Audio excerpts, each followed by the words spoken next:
Life is pain. Life is pain. Oblivion alone yields peace. You call me stranger. I call myself salvation. The love of a god is not a blessing, it's a scar. If destiny herself beckons me, then I shall greet her like an old lover. There's gotta be more to life than making mistakes and making up for your mistakes. I'm the paragon of risk and reward, behaving as more of a suggestion. Fate is an offer I intend to reject. You don't know me. I'm unpredictable, bitch. I don't need to be a paragon to help save the world. I came back for a reason, and I am not stopping until I find it. I will solve the cataclysm, and I'll solve the mystery of myself, too. 4 paragons, 4 keepers, 1 stranger. Huh. Odds are in our favor. Now let's go save Andake.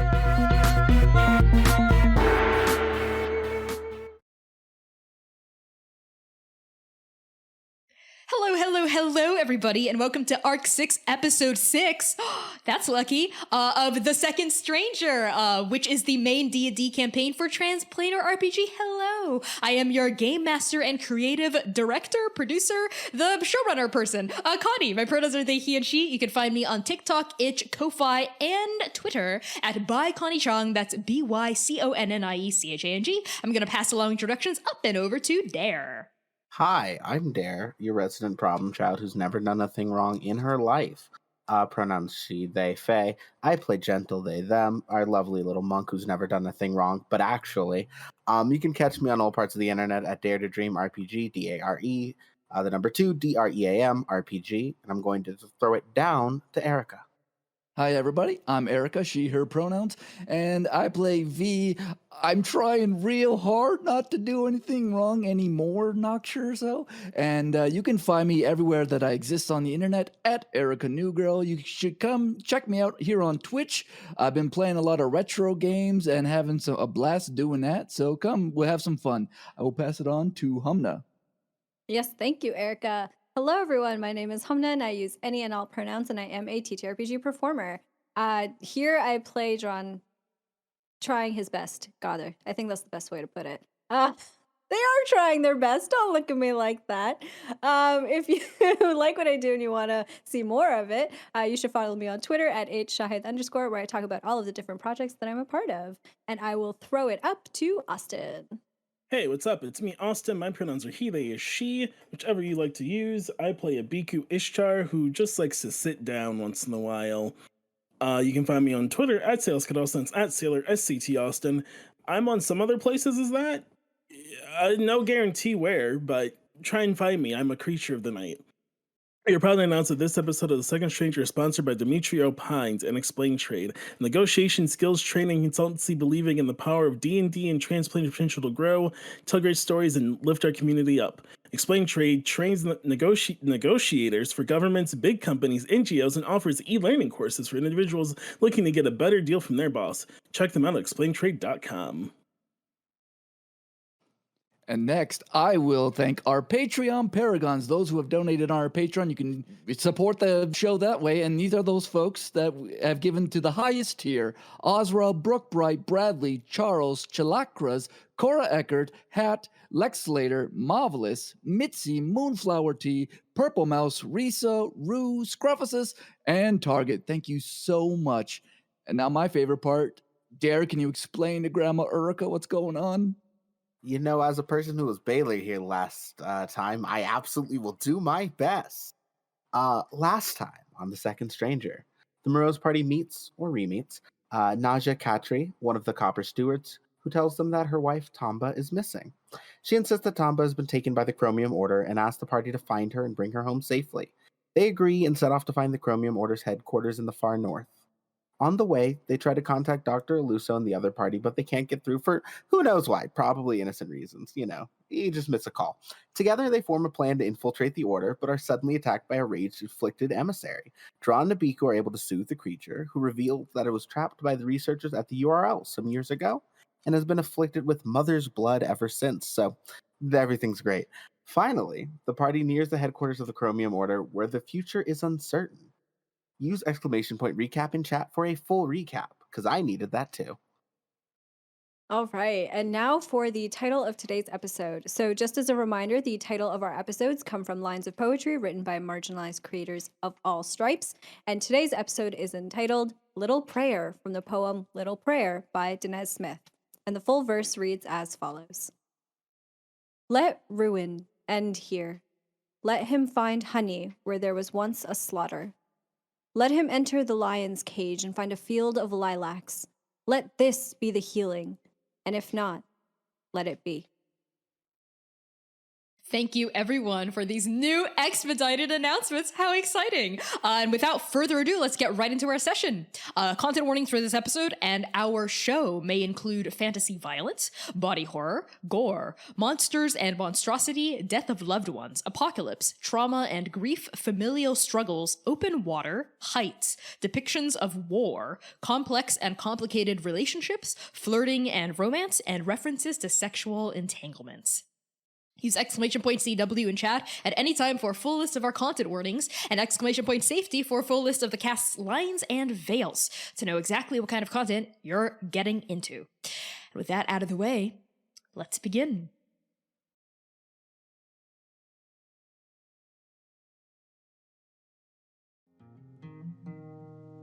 Nitbuza's Teardrop is a handsome reservoir atop Zima Lake.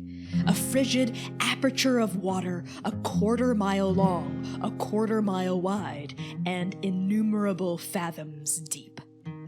A chill wind howls across the shore. Powdery flags of snow whip up off the surface of frozen mounds. The smell of winter, sharp and unforgiving, coats the insides of your nostrils. And on the other side of Nitbuza's Teardrop, you see the hulking shadow of the Chromium Order's Iron Citadel. But here, on this side of the lake, 30 feet away from your party, you all see a colorful shantytown. Shacks, tents, stalls of all shapes and sizes dot the jagged shoreline, strips of rainbow cloth waving in the wind. Several dozen Morozans mill about this frigid courtyard, swaddled in furs and hides. All of you see a raven-like Aarakocra person bereft of wings, their darkened feathers glowing in a peculiar manner under the light of the vanishing dusk. All of you also see a human woman, red hair schooled into a messy braid, freckles smattering her muscular, tanned skin, and you notice that both of them are part of a tour group moving through the village with deep interest, led by a pale half-elf woman with purple lips and glowing red eyes. This half-elf woman gestures elegantly at the snowy town around her, a confident smile revealing just the barest hint of ivory fangs. This tour group stops next to a wooden sign bearing the name of this town in common: the Chromium Villa. V, Jiran, Gentle, and Abiku. Your party dismounts your dog sleds and takes in your surroundings. What do the four of you do? V's gonna look at everything, and I mean, her eyes are like real dead set on that stronghold off in the distance. She's trying to get a feel for what's going on in this town, to basically look if it's safe, if it's someplace that she should already be like hiding herself in, or what the situation, like, does this feel like this town is completely run by the Chromium Order? Why don't you make a perception check for me? And anyone else who would like to can also roll perception. I got an 18. 18 from Sad Dragon Boy. I guess we start. 16 from our sexy sorcerer. A 19 from Gentle. I also got a 19. And 19 from our giant woman. So, I said all those things, but completely forgot your roles. Just kidding. I know what they are. All of you pretty much have like the same, you're within the same range. So all of you notice, it's not hard to pick up on this, that this seems to be kind of like a tourist town. You know what I mean? Like there's a bunch of stalls selling stuff, you know, like memorabilia, tchotchkes, right? Like the equivalent of keychains and whatnot. You see like, they're selling these like hand-carved wooden mugs that's like, oh, this is like Moroz style with like the chromium orders like sigil on it with like the fist with the different colored fingers, you know what I mean? And like there's also like a little stage that's currently empty, but you get the feeling that like when it's not as snowy, sometimes maybe bards dance or sing or tell stories on that stage. And there's this tour group moving around who are like, oh, they're like swaddled in like furs and hides. They look like Morozans, right? They're talking in like hushed, like, excitable Morozi. They're looking around, and this like half-elf woman is currently gesturing at various aspects of the town, being like, well, of course, our villa was set up very soon after the Chromium Order took up residence across Nitbuza's Teardrop. Occasionally, they deign to show us marvelous new artifacts that they rescue and rehabilitate across all of Andake. This is one such artifact. And 30 feet away, you see this group, all of you see this group stop around a raised dais in the center of the town square, upon which sits a cannon. It looks like an ancient cannon on top two huge wooden wheels. And there's like beautiful engraving around it. It looks like old. It looks like really old, right? And all of you feel like the weave kind of like pulsate and tense around this cannon. Like there's some sort of like protective magic preventing people from like stealing it or messing with it. Abiku, you in particular feel drawn to this cannon. I will be right back. Walks away. Oh, where are you going? Abiku? Abiku! She does this a lot. Usually it's okay. Usually? And What if it's how do we not? know? How do we know if it's not? I mean, she's tall enough. We're gonna see her. She's not gonna exactly disappear on us in this. Looks around at like the frozen wasteland. Costas will know if it's okay. Excuse me, everyone. Abiku! Abiku, get back. What are you doing? You can't just walk off. You're leaving me in front of all these weird strangers. There's the thing. Come with me then. And just man. like start dragging Costas by the hand. Oh, okay. I guess we're holding hands. That's fine. I'm fine. I'm cool with that. Yeah, we can hold hands. If you want. She held my hand first. Just for the Don't record. make it weird. I'm not making it weird. You're making it weird. No, you're making it very weird. I'll leave you. No. I mean, I don't care. Okay, let's go. Well, okay, yeah, I mean, if you insist. Oh, look at her, clingy much, right? I'll pick you up. Huh? At this point, Abiku, you and Costas have stopped in front of this cannon. But before I go any further, Jiran, Gentle, what are the two of you up to? I think Jiran is looking around at all of the different stalls, and what are they selling exactly? Like you mentioned that there was like some mugs and things like that, but is there anything particularly unique about any of the items on sale? Jiran, as you cast your gaze around the stalls with merchants hawking goods, you notice that they're all replications on the same theme, which are like miniature versions of like famous artifacts that the Chromium Order has been known to be in possession of. So you see like a tiny little sword, right, with like a jeweled pommel, right? The Sword of Rorik that they're selling as like tiny little like token versions. You also see like a little like knuckle bone for a minute that flashes you back to the court for like half a second, but you realize this is like a tiny replica of Zalam's left thumb, which is like a famous draconic mage. It's said that the Chromium Order is in possession of like his actual left thumb that has extreme magical properties to it. And this is like miniature versions of it. So stuff like that. Jiran is going to walk up to this stall and look at all of the different trinkets that they have on offer. Is there a miniature version of the Morozan tapestry that we're after? No, there isn't. Follow-up question. Is it public knowledge that the Chromium Order has this tapestry? I don't think it is, Jiran.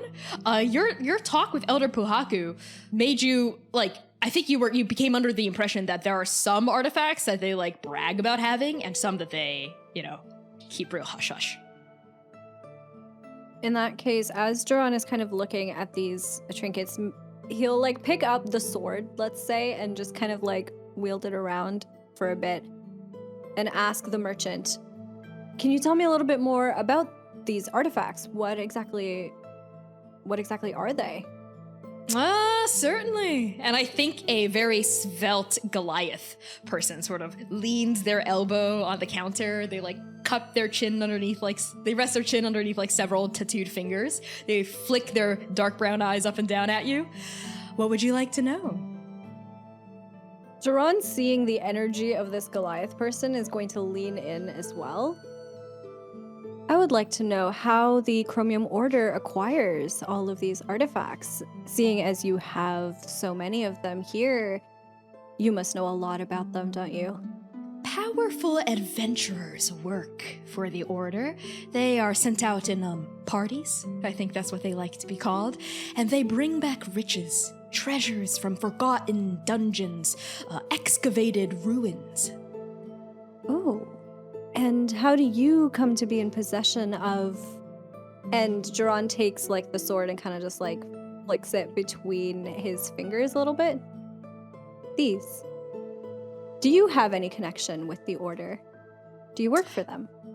I'm an independent contractor. I help run some of the business here at the shore.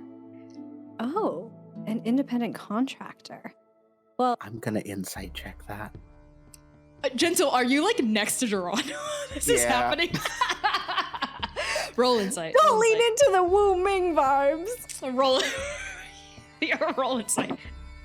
Fighting for my life right now. Well, it's only a 29. Jesus Christ. Your modifier for insight. Plus 10. Oh my Lolly and god. I go hand in hand on this stuff. Okay, this Goliath person seems to be one of, if not the main person in charge of this villa, right? Like, you actually see, like, they've got, like, some paperwork behind the desk, and the half-elf woman giving the tour, sort of, like, glancing at them and, like, checking her watch, like, to see, like, you assume with your 29, like, is it time for her break? You know what I mean? Like, is this gonna be the last tour group for the evening? You see them, like, look past Jiran and give her a nod, and then, like, look back at him. So they seem to be running the show here. And you also know that they're hiding something. Right? Their connection with the Chromium Order runs deeper than just independent contractor. By the way, gods, I didn't see you there. Hi. Cute little Hi. wallflower, you. Gentle, like, takes a moment to, like, confront that and moves past it. No. Let that percolate. I'd rather not at this exact moment. We were just kind of curious about this entire area. And it seems like you're pretty important around here. I can sort of get the air of, I think, like, respect people give you here. Oh. Kind of had some questions. Aren't you perceptive? What was your name and yours? I'm Jiran. Gentle. And Jiran will hold out their arm, the one with the prosthetic, for this Goliath to take. Jira, pleased. It's a pleasure to meet you. Oh, isn't that funny? Jiran, Gentle, Jira. JJJ. G. Oh, you're right. Oh, and are they with you as well? And Jira gestures at Abiku, V, Rev, and Costas. Jiran kind of, like, looks back. They are. And since you seem to be so important here, we were actually wondering. Well, you see, I'm something of an adventurer myself, a monster hunter. And we were wondering if maybe you would be able to procure a private tour for us? Oh, of course. Yes, I'd be more than happy to show you around the villa. We were thinking a private tour of the Chromium Order. And Jira glances across the lake at like this massive citadel looming a quarter mile away, and they look back at your party. Before they respond, I want to know, V, what are you up to? I think V's kind of like doing that thing of, she's getting real uncomfortable that this is not a good situation for her to, I mean, she's in her Paragon gear. She doesn't have her cloak anymore, but so she's kind of flashy. So I think she's kind of been looking away from this vendor and kind of trying to look away from anyone in this little villa. And I think while looking away, maybe sort of like just sheepishly tucked into like Rev's cape or whatever, I think she's gonna try to cast disguise self on just her face, because people have already been seeing like most of the exterior. So now she's just trying to change her face a bit. And so she like starts getting the weave pumping in her body. It's starting to go, and then she tries to cast it and nothing happens. She cannot. She tries again, nothing. She just doesn't have it in her to cast that spell, which immediately her heart rate starts spiking tremendously. I think next to you, Rev notices this look of, I think, sudden shock and terror on your face. Like I think your emotions are playing in a way that Rev can notice. Hey, are you okay, V? You look like, you know, how you look when you're trying to sneeze, but then I interrupt you and you lose it. That's what I look like right now. I think V's Rolodex of like what to do right now, just like, and she just settles on like cast message. So she tries to cast message into Rev's head. Can you hear this right now? And you see Rev twist her head, and she replies in her head, "Yeah, what's going on, Vasanti?" Again, casting message. I don't seem to be able to do some magic. What? Oh, like you've lost access to a particular spell, you know? Casting message. Yeah, I'm trying to use disguise, change my face, and it's not happening. Hey, it's okay. It might not be, you know, you can still cast message. That means your magic isn't gone entirely. And we're Paragons. I don't know if we're affected by the whole magic is finite thing now. But hey, it's gonna be okay. All right, just take a deep breath. All right. Well, hopefully they won't notice. For you. I mean, Abiku's huge. Most people are looking at her. You still have your disguise kit, right? I've never really had a disguise kit. I've just kind of used magic for many, many decades of my life. That's okay. You know what? Just stay under my cloak here. Here. And Rev like holds up her big feathered cape and like puts it over your shoulders. And immediately V's like, "Oh, I'm so cold. I can't believe I lost." Oh shoot, wrong accent. I can't believe that I lost my cloak on the way to the villa. Oh my God, I'm so cold.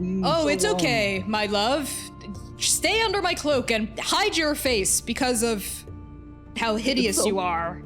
And it's because it's cold. Oh, it's because it's cold. Yeah, not because. Right, of course. I'm sorry. I'm not good at this lying thing. We'll talk about it later. And I think on the heels of this, we cut back to Jiran and Gentle at the shopkeep. And Gentle, with your 29 insight check, you notice that the shopkeep, Jira, sort of gazed past both of you and has been looking. They glanced with interest at Abiku, right? And also at Costas, but their dark brown eyes are locked on Rev, and specifically V. And you see a glimmer of recognition flash across their eyes, and they sort of like cock their head to the side. Their eyes fall back to you. Actually, Jiran, darling, I might be able to organize a private tour at the Citadel itself. That would be perfect. If you could, Jira. Definitely. Just let me phone my associates on the other side of the lake. One second. Wait, I had a question. Yes? I happen to be a little bit of a tea drinker and connoisseur. Could you? Oh. Yeah. Could you show me where some good tea is? Of course. That stall right over there. We sell some native Morozan blends. But you might know a thing or two about that already, don't you, you tall drink of water, you? I mean, yeah, but I was wondering if you could maybe show me? Just because I get a little anxious around talking to shopkeepers and stuff. Yes, of course. You'll have to excuse me, Duran. And they start to move around their stall and take you to a different one. As they do, you notice Jira locks eyes with the half-elf, who's finishing up the tour and nods. The half-elf nods back. And you see the half-elf start to reach into her pocket for something. I'm trying to figure out how to signal something to Duran. Duran knows many languages. I can make a shot in the dark. Can I roll anything to see what a language that might be the best one to just kind of throw out here? What will you? I will just let you choose as gentle what language you're gonna use. I'm gonna say Raven speech. Why not? Okay, Raven speech. What do you say? As you're being led away by Jira. Jira knows V. Quick and easy. Okay. Hearing this from Gentle, Duran is going to cast message back at Gentle and say, is this a friendly knowing or should we be concerned? And the way that Gentle sees this is you see essentially like a series of threads in front of your face that only you can see. Like a little like note kind of appears in front of your face. At this stage, the half-elf woman pulls out a glowing stone from her pocket and is lifting it to her mouth. I shake my head no incredibly fast and I can't make a scene. Does Duran see this half-elf woman do that? With your perception check, yes. Seeing that, Duran is very quickly going to pull out their short bow and try and knock it right out of her hand. Okay, all right, we're shooting people. No, not her I just want to say something. That this whole time Abiku's been trying to touch the cannon. That's all. I figure I'll be right back to you in a second, honey. I haven't forgotten about Abiku. Duran, you're not trying to like hurt her. You're just trying to knock it out of her hand, right? Yeah. Not trying to hurt her. Just trying to get this sending stone, which is what I assume it is, out of her hand. Make a dexterity. You're both gonna make a dexterity. You're gonna dexterity contest each other. I will roll for her. Okay. This is just like straight my dex mod. Do I get to add any other proficiency? Just your dex mod, and she'll just be adding her dex mod too. Okay. Oh no. I'm gonna use a point of inspiration because I have 2. Because that was bad. Oh, that was worse. I'll use my last one because this is bad. Oh, that was even worse. What is happening? Okay. The dice said it wasn't meant to be, Duran. What'd you get? 13. That's the highest one I rolled. Tell me how your arrow does not strike true. Duran hasn't fought with his prosthetic since he got it. Right? He went to Nabal, he got the prosthetic from Dewey, but ever since then, they haven't actually gotten into fights or anything like that. And Duran's main sparring partner is Oka. And Oka had been ignoring them and not giving them the time of day since everything that happened with Ravi. So they actually haven't gotten really that much of a chance to practice with the prosthetic. So I think Duran kind of fumbles with the arrow, with the bow and arrow in his hand, and doesn't quite knock it appropriately, and instead of flying like straight through, I think it just kind of like goes off to the side in a completely different direction than he intended. I think with a 13, it doesn't even look threatening. No one notices that you just sort of knock it and it like arcs through the air and just lands in the snow. And I think you hear her say in Morozi into what you realize now is a sending stone. I've got a code blonde on the shore.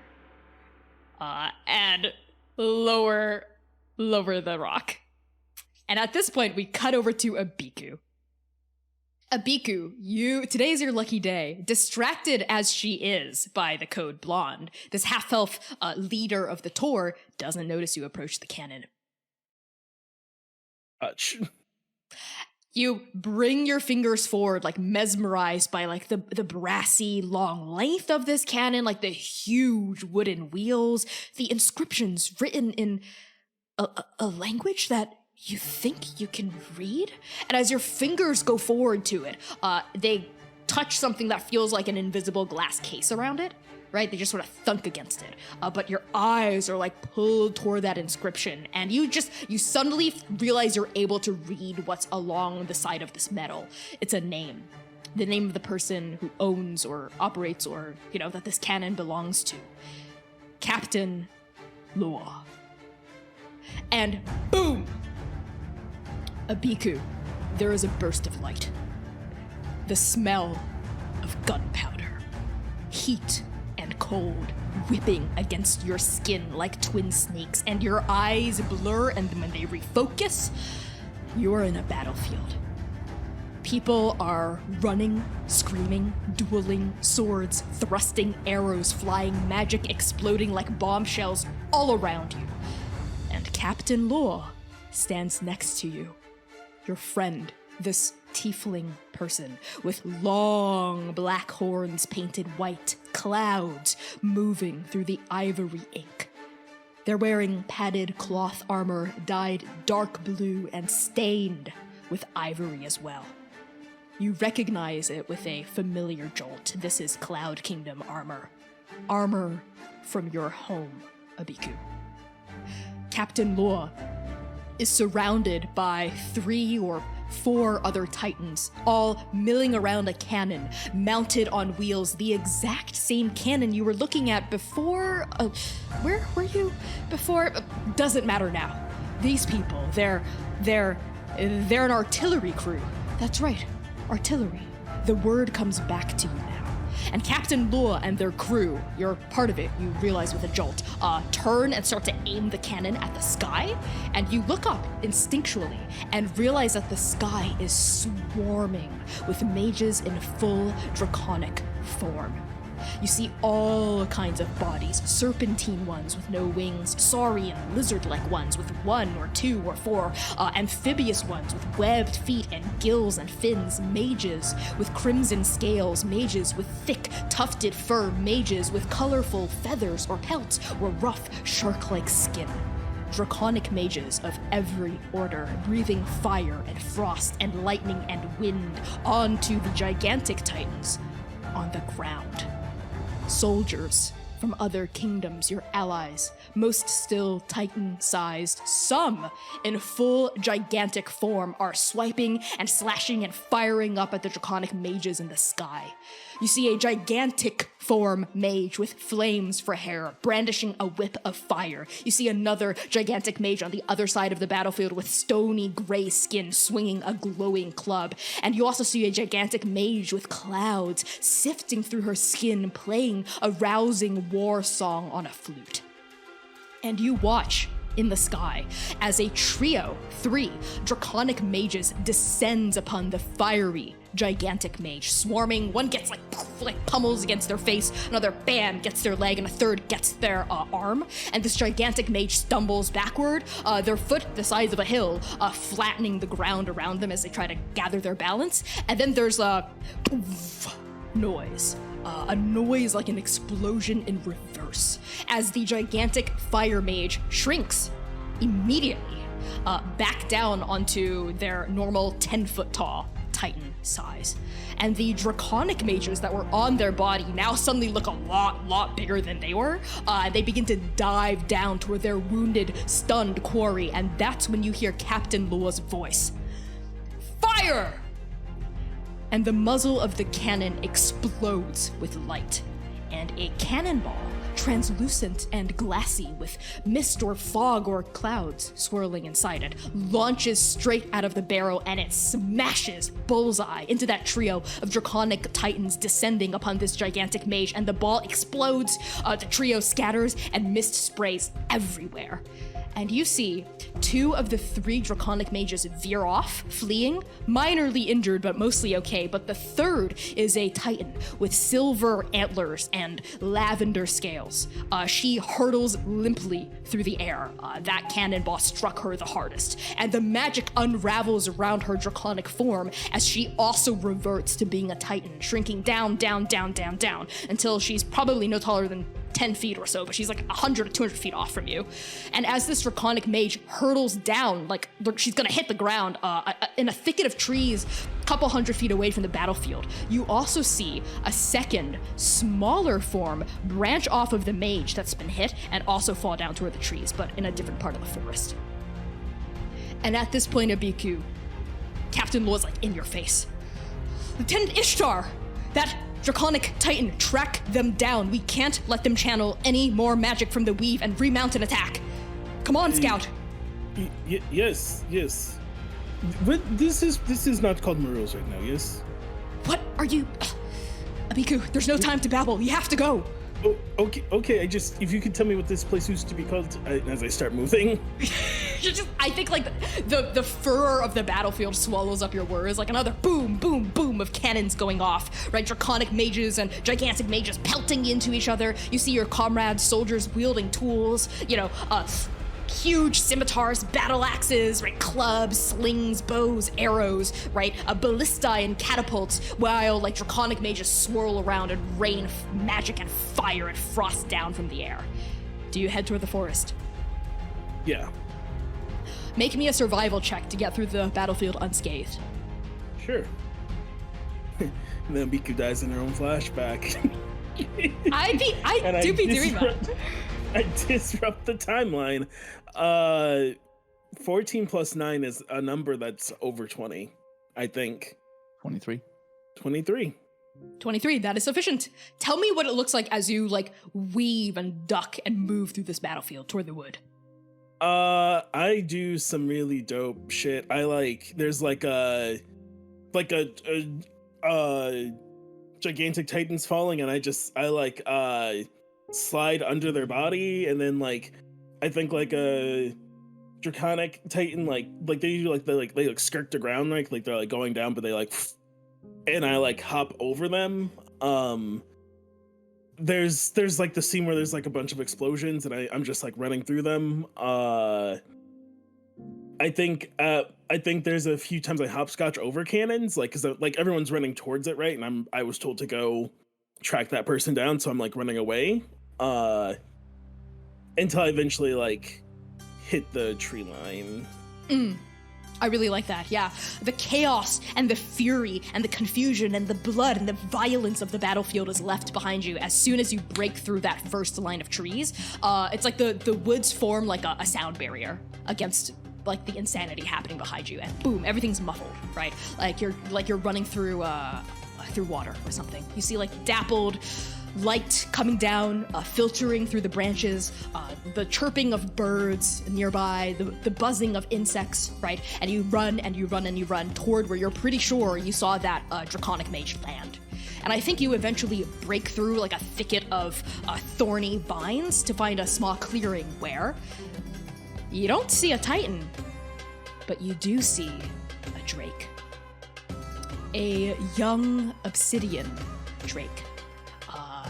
I think, Abiku, you freeze because you recognize them almost immediately. This is Sun, but with flesh and skin and scale, and not just in skeleton form. Sun is their scales are, like I said, midnight black, right, and shining in the dull light filtering through the canopy above.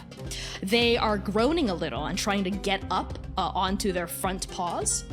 And Abiku, as you startle there and stare at your friend who was in real life, but then not in real life, and here now, what's happening, right? There's almost a moment of synchronization where memory that you had in Moroz lines up with this memory now, and it's a feeling of like Morozan threads weaving and tightening as fing. Drakes, of course. They are companions. That's what draconic mages call them. But gigantic mages, of which you are one, call them familiars. That must have been the smaller form you saw fall off of the draconic mage you're looking for. And Sun, you recognize them immediately. You're sort of like woozily pulling themselves up, and they're going, Shrini. Oh. And they sort of get up and look at you. You're not Shrini. Oh, you're just some other titan. Who are you? Are you from the fight? Yes. My name is Abiku. We are going to be friends one day. Oh, okay. Oh, what order are you from? Cloud? Cloud order? I don't think I've ever heard of a cloud order, but there are so many orders. Well, nice to meet you. Hi, I'm Sun. It is good to meet you again too. I'm the companion of Shrini. Do you know her? Maybe. I have a bad memory. Let's say that. Oh, me too. I can't even remember what I ate for breakfast yesterday. Oh, but I got separated from Shrini. Do you know where she might be? I think we got shot out of the sky. I'm kind of worried for her. Oh, I thought you were her, but you are you. So then she must be this way, because there were two things that fell, and I had to pick a way to go. Oh, are you a medic? Are you here to help us? Sorry, this is my first battle. Oh? It won't be your last. That's reassuring. Yes, I think, you come with me and I can help. What was your friend's name again? Shrini, let me just... Shrini, yes. Sun tries to get up on all four legs, but you see that they must have wounded their, one of their back hind legs, because they can't put weight on it, and they just sort of slump back down. They have 4 legs, right? And tiny little baby wings coming up from their scapulae, and another set of tiny baby wings coming up from their hindquarters, but they haven't fully developed yet. Ouch! Ouch. I could try to carry you. I am quite strong. Oh, okay. Yeah, that might be nice. I'll go pick them up. As you approach and start to scoop Sun up, they go, Do you know why everyone's fighting? I don't really get it. That is a good question. I have... So do you want to buy that? That my memory is that bad. I don't know, because the me you're talking to now is from the future, and this is a past me body, and the future me doesn't remember what the past me knew. So I don't know how this usually plays out, if it's always that I met you now. Are you a time mage? No, maybe. I guess technically I don't know. That's pretty amazing. If I am, I'm very bad at it. Well, that's okay. I'm pretty bad at being a companion so far. All the other companions are a lot bigger and stronger. Oh, thank you so much, Abiku. Like I said, this is my first battle. I really wanted to learn more about what's happening, what's going on, so Shrini took me along, but now I'm lost and scared and hurt and confused, and I'm worried about Shrin. Well, we will find her. I'm sure she is okay too. If you are not big and strong and she is big and strong, then if you're okay, then she must be more okay, yes? Yeah, you should see her in her draconic form. She's like, bam, bam, pow, pow, pow, brah! Yes, I've probably seen them up close, but I can't remember. Can I see your draconic form? My memory is bad. I forgot how to do it. What?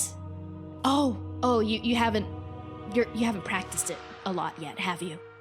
It's dangerous to try to do it if you haven't practiced. I do know that. That's good to know, because I did not, and I would have tried, and it could have been bad. Shrin, and I think you're walking through the woods at this point, carrying Sun in your arms. I want to every few trees.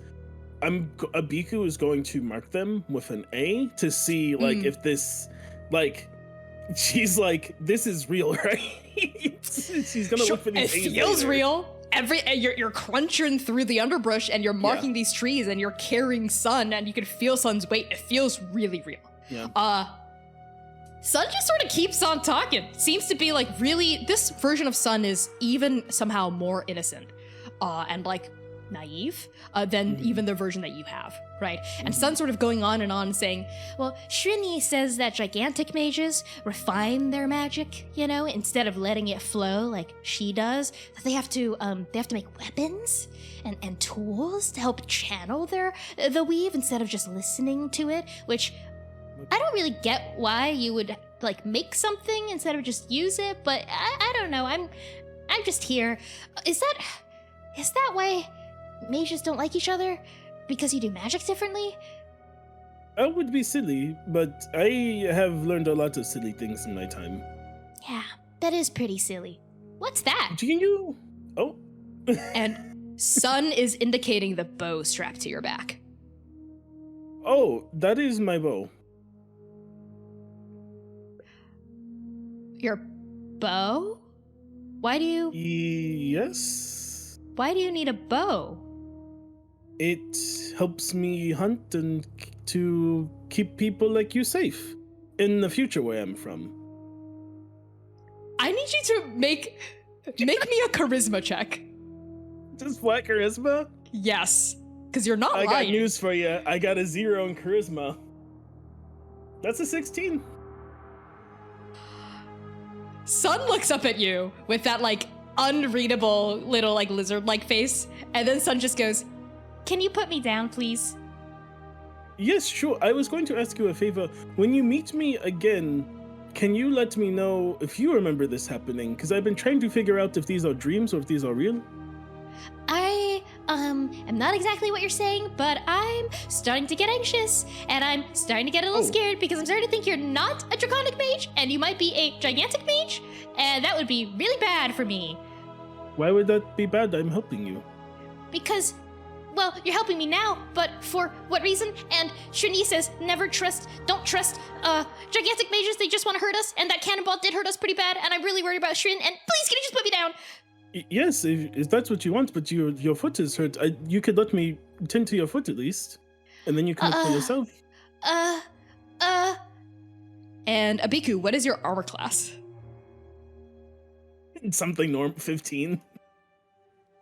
Okay, so you hear the bush behind you rustle, and I think you get you turn. Right? You instinctively turn to look, and the last thing you see before you are clobbered upside the head so hard you're knocked out of this memory is a woman running out of the undergrowth straight at you. She is another Titan, just like you, and she's got this dark skin, these short twists on, and I think just a glimmering of scales up her neck and around her face of a light lavender color. And she has her fist cocked back, and instead of looking angry or anything like that, she's got a big toothy white grin on. And the last thing you hear is her just go, "Fucking gotcha," and bam! Are you shooting? You reel, and you blink, and you are back by the cannon. This is my friend's cannon, I say to Costas. Oh, your friend's cannon? Yes. I wasn't, but are you good? You, did that Abiku thing where you, blinked out for, a few minutes there. Not really, frankly. But I'm going to focus on this cannon because we're, doing a whole thing, and I'll deal with it later. Oh, okay. Hey, you can talk to me if anything's happening, right? Yeah, of course you can. I won't tell your secrets or, your deepest, darkest fears or anything like that to anyone. We go way back, right? We're Nitbuza buds. Okay. So I know I can physically, and I also know that you are very available, but you, hold on. What does that mean? You see, you do that thing where you make it weird. I'm not making it weird. What did you mean by I'm really available? You are very emotionally available. What? Are you dissing me? No, you are very open to people connecting to you because, you feel lonely. What? I was gonna say literally no one has ever called me emotionally available, but that second part really salt in the wound there. You don't want to be cool, are you gonna tell me what's got you all freaked out or not? But I was in the past, and there were lots of people getting, the killing and such. And I met Sun, and then I got knocked out. Wait, you got a memory of you meeting Sun? Yes. Like bone form? Oh no, they had skin and stuff. Oh, that's odd. Is it? Yeah, I thought Sun was just like a skeleton thing. I didn't know Sun used to have. This is my friend's canon. Excuse me, something. And I think Abiku, as you look up and start to call out, gentle at this point. You have been led by Jira to a stall with various herbs, including tea leaves. I recommend this particular blend. The Kill Green process has been allowed to steep it a little bit longer, so it will have particularly beneficial health effects. That's quite wonderful. I'm already here. I'm curious, are there any like teas that are like really jumping out to me as like one that would be a really good one to grab? Because like I don't know how much they know about tea. I don't know if they're like a real tea enthusiast, Sure. Let me think. Okay, I think there's one particular blend of tea that's in like a little lockbox. That seems to be a particularly valuable kind of tea. It's like a white kind of tea blend with like a few extra like herbs and medicinal plants thrown in as well. And Jira sees you looking and says, that one. Nitbuza's Favor. It is an in-house blend, the most medicinal and healing kind of tea you'll find up north. Quite expensive. The Chromium Order makes it themselves. Oh, really? With ancient techniques. Mm-hmm. I don't suppose they give out the recipe often? Oh, no, I'm sorry. That is under lock and key, but... Get it? Lock and tea. But I can sell this particular blend to you for an easy 25 gold. I don't know how much money Gentle has at any given moment. I don't know if Mercy pays us. Let's say 25 gold would be all the money you have on your person. Yeah, Gentle's always doing that. Yeah, it's fine.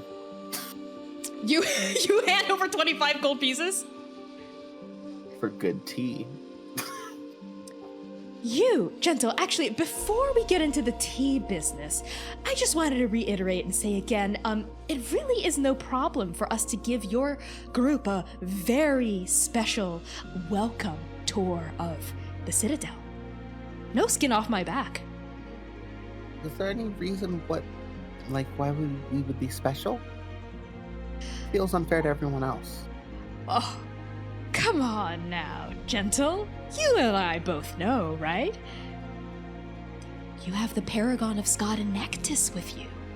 I saw her come in. That's pretty amazing, don't you think? I mean, like, a Paragon's just like anybody else. You also have the Paragon of the Raven Queen with you. Double Paragon Day for us. I mean, I guess, but once again, like, I don't think, at least speaking from experience, a lot of attention is kind of overwhelming and it's a lot. No, please, allow us to give you the star-studded welcome you all deserve, no? And at this point, we are gonna, cut over to Jiran, where I think you still got your bow, maybe you've lowered it, that arrow is just sad, sticking out of the snow like a little hedgehog prickle. Jiran is going to cast message to V this time and say, they know you're here, and they know who you are. Meanwhile, V is under Rev's cloak, running through cantrips to make sure she's it's mage hand coming out over here, light coming out of her chest. There's a growling sound from underneath the Revs for minor illusion. There's just Rev probably feels a lot of weird shit going on underneath that cloak. Yeah, as you're as light and growling noises beam out from Rev's cloak, she looks up. There's a kid standing there, behind her, just sort of sucking on a lollipop, staring at her, and she's just going, "What? My stomach's loud, okay? Boo!" And the kid scampers off. V, can you hurry up in there? Is everything okay? We're starting to get stared at. So it's at that time when this message comes in from Jiran, and V contemplates for like a second, and then I think Rev just feels like V kind of like stiff and stand up, like she's gotten herself together, and she just like comes out from underneath the cloak, and she boldly and confidently walks to that half elf you said with the sending stone. Yes. You know who I am? Oh, well, what an honor. Of course, you must be the paragon of God Enectus and your fiancé, correct? Well, one of them at least, the paragon of the Raven Queen. What an honor. You seem to know quite a bit about me. Of course. All of Andake knows about the Paragons and the Alliance and how you're going to save us all from the cataclysm. Please, it would be our honor to have you tour the headquarters proper of the Chromium Order. Is he here? Is who here? You know. I'm not quite sure I follow. Sievert. Oh, Mr. Rathstone. Yes, of course. In fact, I recently received message from Mr. Rathstone to furnish you a dinghy, a proper one, to get you across Nitbuza's Teardrop, and oh, here it is. And at this point, all of you see, cutting through the fog that's sort of rolling over the surface of this quarter-mile-long lake, a dinghy, a boat. Definitely, it's like fairly large, definitely big enough to fit all 6 of you quite comfortably, and it doesn't seem to be manned. Like, it's just sort of like floating across like the water on its own and like gently docks at the shore. And at this point, the Goliath person, I think that's when your conversation there with the Goliath person is interrupted, when you see the boat dock against the grainy shore. Ah, there it is, your ride. I feel like we didn't fully, agree to that. Oh, everyone, Mr. Rathstone doesn't quite enjoy having to wait. But of course, because we do have 2 paragons in our midst, if you need some time to grab some amenities, perhaps I can put together a tea blend for you, gentle, and maybe restock you on arrows, Jiran. Whenever you're ready, feel free to hop on the boat and we'll be ferried across. I would like my friend's cannon, please. What was that? I would like my friend's cannon. This is my friend's cannon. Oh, this is not like... No, I'm from, sorry. It's not for sale. You took this from... No. You took this from somewhere and you thought it was nobody's, but it was someone's and it was my friend's and I would like it back, please. Oh, no. I'm sorry. It says it's on the Captain plaque. Lua? No, that's a forgotten language, honey. No, this is an ancient artifact. What is happening? Okay. I'm sorry. The cannon's really not for sale. It's just there for display. You don't have to raise your hand, gentle. One other question about the boat. What if I kind of don't want to ride in the boat? Can I at least run alongside it? Is that okay? Oh. Run, but this water isn't frozen over. You'll fall right in. No, I won't. Oh, well, I suppose if you have other methods of getting across the lake, be my guest. The boat is just a safe way to ride, if you don't want to swim or fly or teleport. Jiran walks up to the half-elf person and says, about that cannon that my dear friend was asking about, well, you see, if you want to help the Paragons, it would be very pertinent to relieve yourselves of that cannon, I think. I'm sorry, it's really above both my and Jira's pay grade to be able to give these artifacts away. If you really want the cannon, perhaps you can speak to Mr. Rathstone about it. He's a very reasonable man. Jiran looks over at V and then looks back at this person. I think that is exactly who we are going to talk to, actually. Wonderful. And she smiles, flashing those little fangs across her lips. The beak is stretching. So V is taking in these 2 different conversations happening between Abiku and I think she gets an idea from Jira. And there's a bright flash green of light. V suddenly has her wings. And there's going to be a purple flash of light. And you just see this little spark of purple like across the lake. And she dimension doors like halfway across. And you just see her like fly over there. Okay, you boom, teleport 500 feet. That's maybe less than a third of the way across the lake, and you poof, reappear above the water. All around you is just fog and mist up in the atmosphere. This part of the lake is quite like clouds are rolling in, right? Some sort of like thick fog as we descend into dusk is starting to take over. You can't quite see the citadel anymore, and your wings poof, unfurl past your scapulae, and poof, poof, the air around you vibrates as you beat your wings and begin to soar. Just wordlessly. And as the weave shimmers, as V just pops out of existence, Rev goes, oh, V, thank you for the boat. And she like starts running toward the shore for the boat. I walk up to one of these two people. The half elf is probably smaller. She is. I just lean down. When I come back, I will be taking my friend's cannon, and if you are in the way, you will be going in the lake. And then she walks away. Oh. Jira, I think I was just threatened. Do I report that to you, or? And we like cut away as you head over to the dinghy. What about you, Gento and Jiran? Jiran will also follow Rev to head over to the boat. Jiran has no other way to get across this lake. He kind of needs the boat.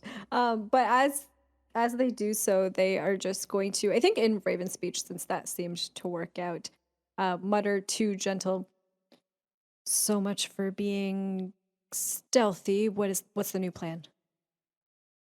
I don't know. I'm not really the planner. We'll improvise. That's what hounds do. I'm not really a yeah. Also, do you mind if Bud sits in the boat with you guys? That's fine. Hey, guys, 1 sec. Hi, I'm here. Before we do, can we huddle up for a bit? Thank you. I also don't mind staying behind with Bud and keeping an eye on this weird situation here on the shore. Yes, watch my cannon. Exactly. Your cannon. And, Bud out on the lake by himself. I mean, isn't that kind of dangerous for him? Are you sure, Costas? I mean, I feel like we need every person that we can get, but... So consider this. We get to the Citadel, and shit goes down. We flee back to the shore. Boom! They've got an entire army on the shore waiting for us because Costas wasn't left behind to watch our backs. Consider that. And you're going to fend off an entire army by yourself. Fuck yeah, I am. They are very strong. Oh. Also, Bud is here. Yes. Also, Bud is here. Bud is here. Well, you know what? If we come back and you have defeated a whole army by yourself, I'll be very impressed. What? Want to wager on it? If I defeat an entire army, when you get back, Jiran, you're gonna owe me something. Okay. And if not, you owe me something. That is, if you're still a lot. And then Jiran just kind of lets that sentence kind of trail off, realizing the implication of what happens if Costas loses. Right, if I get taken prisoner or something, right? Right. Oh, honey. Yes, that. Yeah. All right. Watch my cannon. If you can get it out of this area, I believe the command word, and I say, fire and ba. Nothing happens. You just look at the cannon and you say fire, but the cannon just stays there. And maybe it clicks, there's nothing loaded in the cannon, right? There's very likely no gunpowder or cannon. I don't tell or Costas flint. that. Yeah. Costas goes, what? Hey, well, nothing It happened. didn't work because it's behind the barrier, but if you get it out. Oh. Okay, well, say it again so I can say it and make it go off and fend off an army by myself. I say it really slow. Okay. All right, I think I got it. All right, Jiran. What's it gonna be, huh? What's your wager, pretty boy? A date. Huh? Wait. If I get taken prisoner, I have to take you on a date? Yeah, well, after we save you, of course. Okay, well, if I defeat an entire army, then you have to take me on a date. Okay, you're on. I give Cassus the look TM. What? Biku, shut up!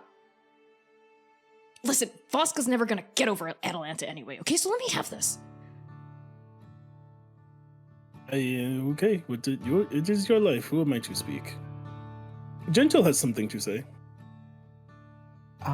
Here's just a little bag of treats just in case Spud maybe has a bit of an attitude.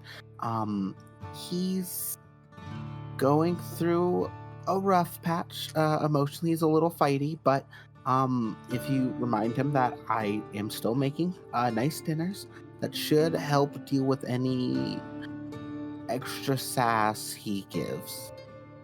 All right, thanks for the treats. Hey, bud, if you behave, I'll give you these treats. I'm not some animal you can just bribe with food. I'm awakened. I'm aware. Who's a good doggy? Who wants a little milk bone? I see no way this could go bad, and Guy get in the boat. Gentle, you're gonna come back, right? Of course. You're not just gonna leave for months? No. And months? No. I get down, essentially face to face. No. That was one mistake that I'm never gonna make again. And also I can fly now, so I can see you from the sky if stuff gets really bad. Okay. Not that I care or anything. And Bud, though there was a moment of softness, turns his big fluffy white head and sort of strides off and gets down in the snow.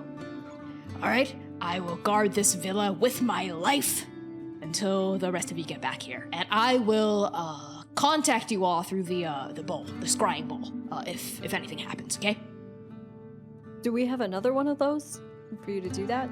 Oh, yeah. Dr. Luso gave me several. Hold on. Well, here's a small one. And Costas digs through their bag and pulls out a small scrying bowl, a mini version, right? And hands it to Jiran. And another one, I just have the extra two. Who wants it? You, Abiku. Yes, you. Okay, take it. After handing you the bowl, Jiran, Costas says, don't think all this stuff and the date stuff and the bowl stuff means that I trust you. All, okay? You're still the person that tried to kill a paragon, so... Unpack that, Costas. Don't tell them what to do. Yeah, don't tell me what to do. Okay. What? Okay, we need to go. V, I don't know where she's gone already at this point. She may be talking to Sievert as we speak right now, so we should probably go and figure out. Go. Don't waste another minute. And I think Costas and Bud see you all off. Gentle, I assume you're gonna start running across the water, maybe with your face in your hands. Yeah, no. Gentle puts their mask on just to reduce any sort of water getting in their face. They do some stretching, and yeah, I think maybe wait a little bit because I don't know how fast this boat goes.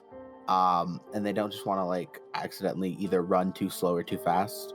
They just sort of gauge the speed and then try to keep a solid pace with it.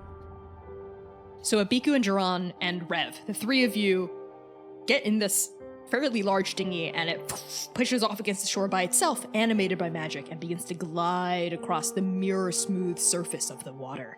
Gentle, you stretch, and then you set off. And as your party disappears into the fog on the shore, we see the Goliath person, Jira, go, huh, well, I'll be damned. They really don't need a boat. And we pan over to Costas, who's going, well, you've never fucked anyone you didn't like. Yeah, that was a good one. Yeah, I hope they heard that. Yeah. They're muttering that to themselves. And Bud just, folds his ears down and digs his snout into the snow. And we pan up to V, who is soaring through the air, making a beeline across the lake. V, what's going on with you? What's your emotional state as we soar with you through the fog? I think V, her adrenaline is so high right now that she could feel her heartbeat. She can feel every sort of little bit of droplets from the fog, the sea fog, hitting her skin. And deep inside, she's also just like burning inside. Like Scod, Nectis, the weave, everything inside of V is just churning at 100 miles per hour. She's just she is on a mission right now to get to Sievert. I really like that. As you determinedly just cut through the air, like through the fog, gliding, this like cold frost beginning to rime, I think, across your face because you're flying in the dead of winter, just straight up through the air above a frigid lake. It's getting chilly. V, I need you to make a deck save. Does a nat 20 work? A nat 20 does work, yes. So, I think what happens is as your wings cut through the fog, you sense something in front of you. For like maybe half a second, your brain thinks, oh, it's a wall or something, there's like an obstacle or something there, but then you realize it's moving. It's hurtling toward you.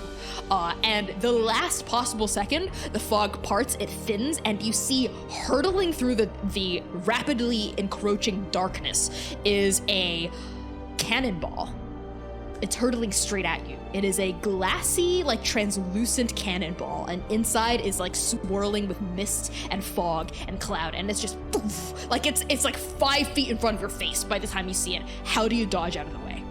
V is going to just swing her body hard to basically do a barrel roll to the right and just swirl through the fog. Okay. The cannonball, you just feel it like cut through the air behind you, and you hear like a splash as it like hits the water. And you notice that as soon as it makes contact with the water, it seems to explode. Like glass shards just like fly outward, and it makes like a massive splash through the liquid, and exploding off of the surface of the water is the cloudy, foggy substance within it that starts rolling off and thickening the fog everywhere. And on that, we are gonna take a quick 10-minute break, everyone. So we will be back in 10 minutes with our initiative rolls and this fun comment, I'm sure. Enjoy the fan art reel. We'll see you in 10 minutes. Bizo.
Hello, hello, hello, Transplanar friends and family. GM Connie here with a very exciting word from one of our incredible sponsors for Arc 6 of The Second Stranger.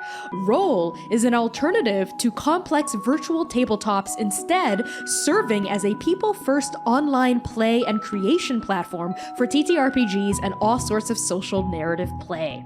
With a focus on high-quality video, intuitive code-free creation tools, and simple, seamless gameplay for everyone, Roll is the easiest place for you to run your games online. Also, with Roll's drag and drop sheet builder system, you can create content for any game you want to play, even your own homebrew hacks. Tell the stories you want to tell. Roll empowers you to do so. Also, Roll is 100% free for anyone to use all the time. So sign up today and run your next game at playroll.com. Roll, you can play with us.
Hello, hello, hello, everybody. Welcome back to Arc 6, Episode 6, Part 2 of The Second Stranger. Let's get right back into it. Some content warnings for this episode and our campaign in general may include fantasy violence, body horror, gore, monsters and monstrosity, death of loved ones, apocalypse, trauma and grief, familial struggles, open water, heights, depictions of war, complex and complicated relationships, flirting and romance, and references to sexual entanglements. So use !CW at any time for a full list of these content warnings, and !safety for a list of our cast's lines and veils.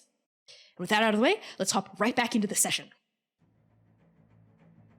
All right, initiative time, everybody. What did everyone get? Let's start with Gentle.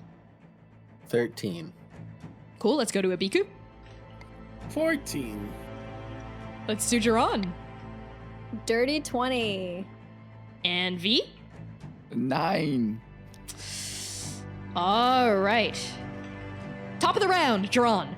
You are in a dinghy with Abiku and Rev in the boat with you. The boat's moving quite fast, let's say like 50 its speed is like maybe 50 is a little too fast. Let's say 40.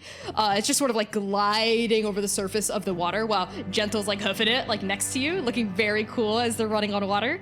And Jiran, I think you hear a plink and a splash. And up ahead, even though the fog around you is starting to thicken, you see something like it looks like something breaches the water. Like there's like a spout of like mist that sprays up, almost like something hit it or is exploding out of it.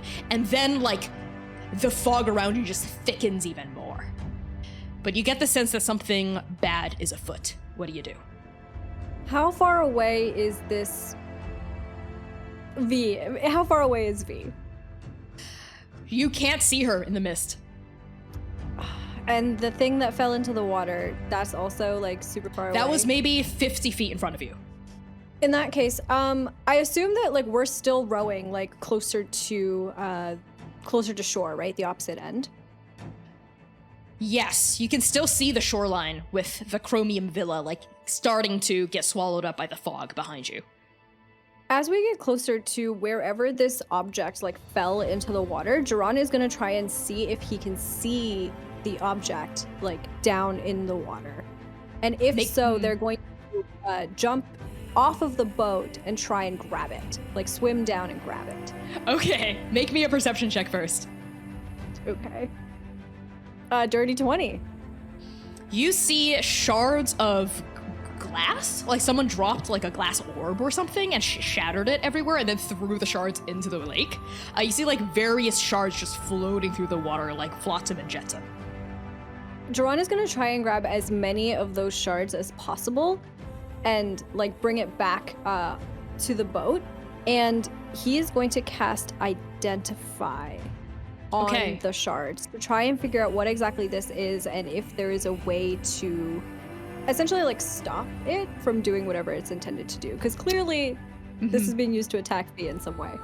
Sure. I think you're able to easily scoop several up. If you want to try to harvest all of them, or like an incredible amount of them, I'll ask for a check. But if you're just trying to grab one or two, I won't.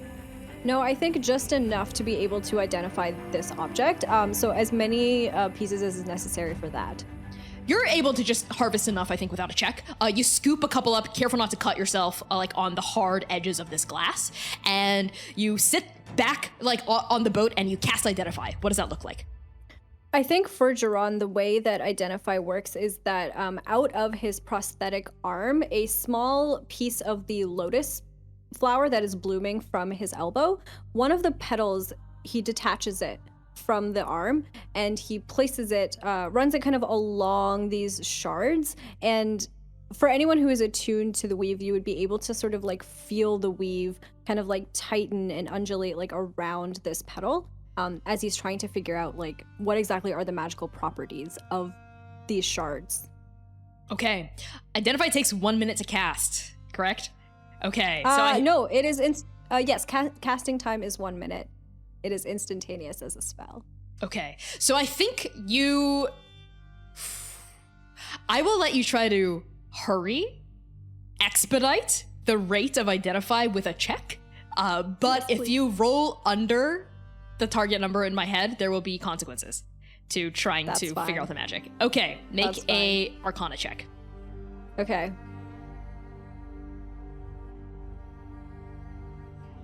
I rolled a 9. Total? Total. Does that meet your DC, Connie? Take a wild guess, Humna. Yes? Oh, I'm so sorry, love. No, absolutely not. So, as you're like focusing on these shards of glass cupped in your palms, the weave tensing and undulating and rippling around you, one of the threads of the weave snaps as you're like, what is it? What is it? What is it? Hurry, hurry, hurry. Like, tell me. It snaps. And it sort of like slashes and slaps against your face, sort of like a guitar string being cut, right, with hedge trimmers. And I need you to make a whiz save. Jiran is not good at that. We've seen him. 7. Tell me, Jiran, what horrible vision coils out of the fog to haunt you? I think right now the thing that Jiran is probably most worried about and that has constantly been gnawing at him in the back of his mind since earlier today, I think, or since a few days ago, is the idea that the rest of the hounds are unreachable and that they might not be safe right now. So I think the image of Sitlali, of Mercy, of Oka being in Jukai and being hurt in some way or being transported to a different plane that they can't get out of, being in the nothing plane maybe and being torn apart the way that V was, but without a god to save them because Oka does not have Vinash inside of them anymore. Sitlali's not a paragon, Mercy's not a paragon, and just these images of them being torn asunder by the nothing plane, I think, kind of plays over in his mind. You see the forms of your friends take place, right? Like little statues of mist rising like pillars all around you, and for a minute you're frozen staring at them. And then you see them just get like wiped away by like a vicious, violent gasp of wind, just tearing them to shreds, right? And you swear to gods, you can hear their screams echoing in your ears, right? Sitlali's gasp from when she was like on the stage trying to hold the chrysalis back, Oka's pained screaming from the silent grove when the chisel of the Paragon killer had lassoed out part of their soul, Mercy's heart-rending roar when she saw Ravi fall on the stage by your hand. All these shouts from your own memory echo and ricochet across your mind. And I think as these visions are like flooding through Duran's mind, flooding their senses, I think their grip on these shards kind of tightens without them really thinking about it, without them really meaning to, and starts to like cut into his palm, and he starts to like bleed. And they're kind of, I think, frozen in this spot for a while. Like they're unable to be here present in this moment, and they kind of forget like where they are and what's happening around them for a bit. The warmth of your own blood dribbling onto your knee is what rouses you. The smell of crimson tang, rust, metal, copper, blood. And you look down, right? And you see your own hands covered in sanguine liquid. And it comes to you. You know what this does. This was the remnants. Your identify spell expedites. This was the remnants of a cannonball that had shattered, and its ambient magic is sort of running loose across the surface of this lake. It is a cannonball that if you get hit with it, is quite bad. It is gonna knock the wind out of your lungs and perhaps also crumple your body a little bit, but it also has magical effects, right? This particular one seems to emit mist and cause illusions to form and distract you. Is Duran able to identify a way to undo the magic in some way or neutralize it? Perhaps if you got a really strong wind to blow across this particular lake, maybe. But I think that's the end of your turn. Okay, we are gonna go now to Abiku. What's up? So I see Duran holding glass. Yep. And some fog. Yep. Because I don't hear any except Duran heard or anything. Make a perception check to see if you hear, like, whatever's happening, maybe up with V or beyond. Jesus. 32?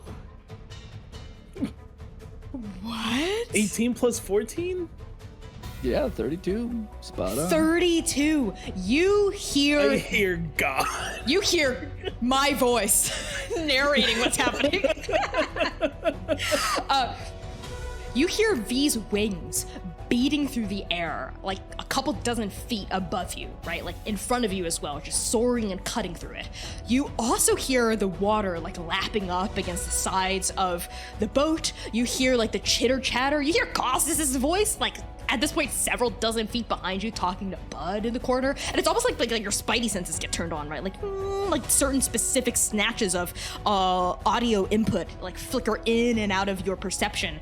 And then you fix on one that feels particularly important. It sounds like...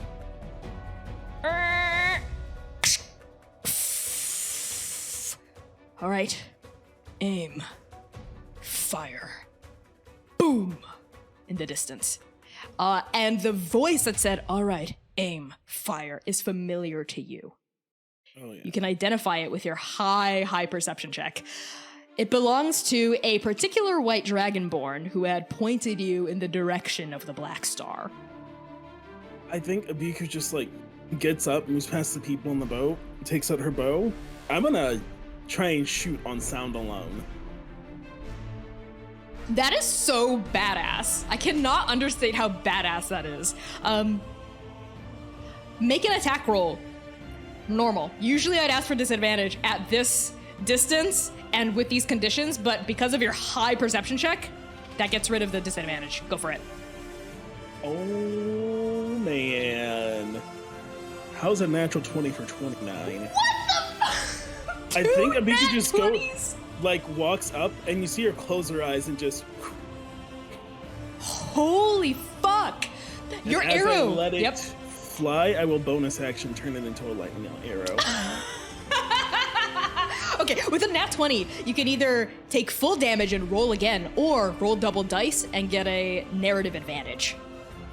I will do narrative advantage. What advantage are you trying to create for yourself? I'm blowing up this cannon. Okay! I'm not hitting him. I'm not hitting the... Oh, I'm the hitting... cannon! Yes. I'm into it. I won't even make you roll... You know what? Roll... Why don't you roll damage for, like, splash damage? Right? Yes. That the explosion of the cannon will cause? Well, the lightning arrow spell does 2d8 splash damage on top of that, so it's like 42 altogether. Okay. Abiku, you don't see anything, but your arrow disappears through the fog. It, like, just vanishes, right? And you see it crackle, right? Like lightning strobing through a thundercloud in the distance as you activate its, like, lightning ability. And then you just hear, as your eyes are still closed, an explosion. And the noise is so loud that the rest of you hear it as well. More muted than Abiku with her heightened senses, but all of you hear a boom in, like, the far distance, right? Like firecrackers going off in a neighboring town.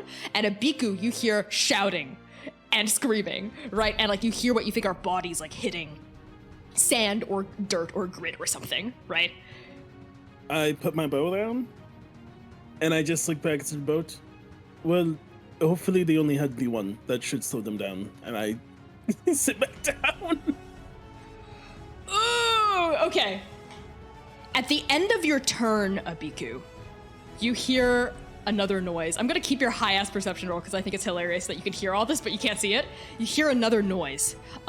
Scrambling of feet, shouting of, like, voices cutting across, like, directions, commands. The exact words are lost, but you know there's multiple people on this opposite shore, like, shouting at each other. And then you hear that familiar voice again.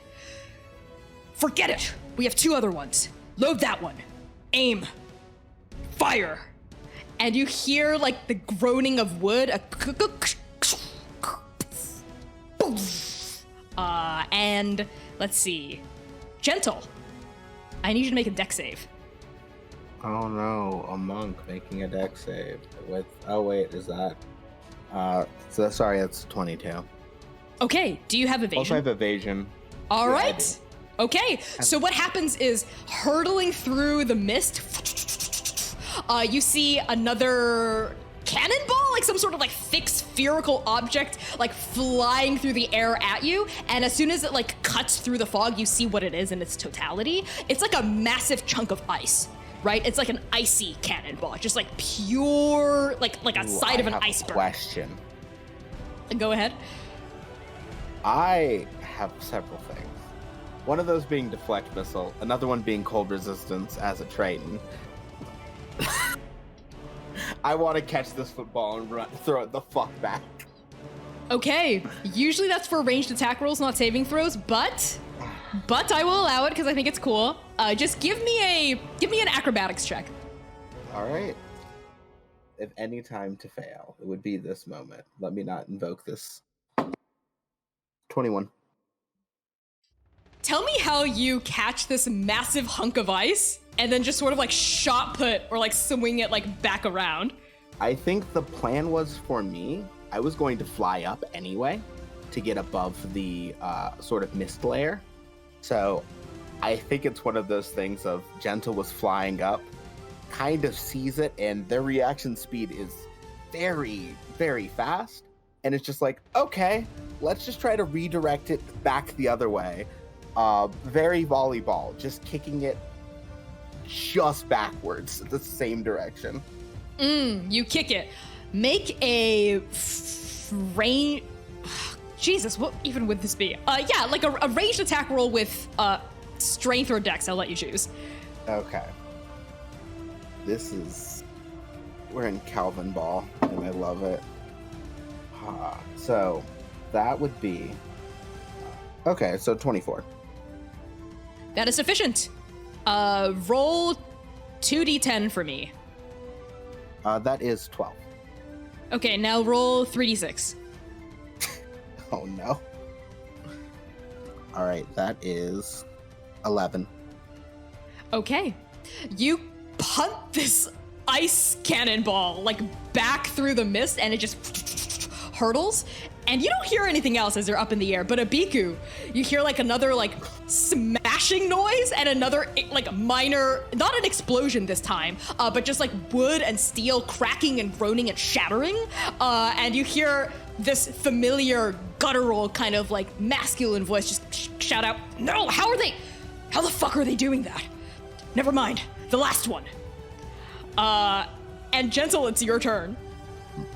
I am torn between simply trying to keep them distracted for a little bit. I think I might just try to divvy their attention and get in the way. Okay, so you're trying to draw fire? Yep. I need you to make a performance check then, and tell me how you do it. Okay. Where's this guy's having a hot streak.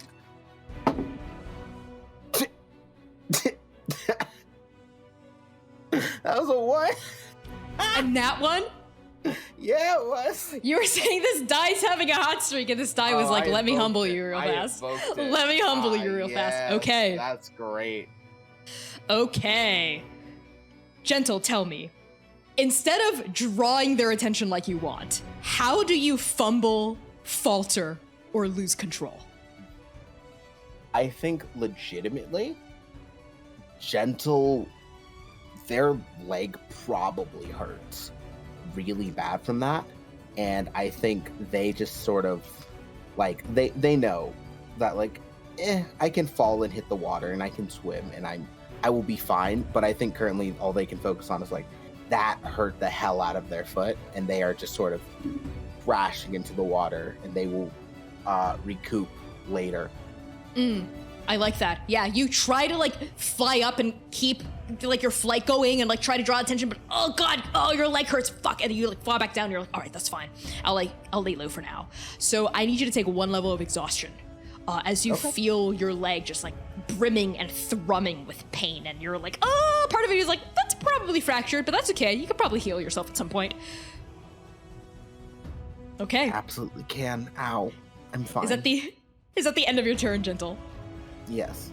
Sounds good. At the end of your turn, Abiku, you hear another boom go off. And V, I need you to make a dex save in the air. A dex save is 18. Okay, you don't have evasion though, right? Do not, no. Okay, I need you on a success to choose one.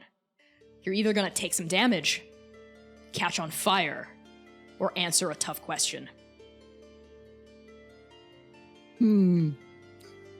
What an option. Oh my gosh.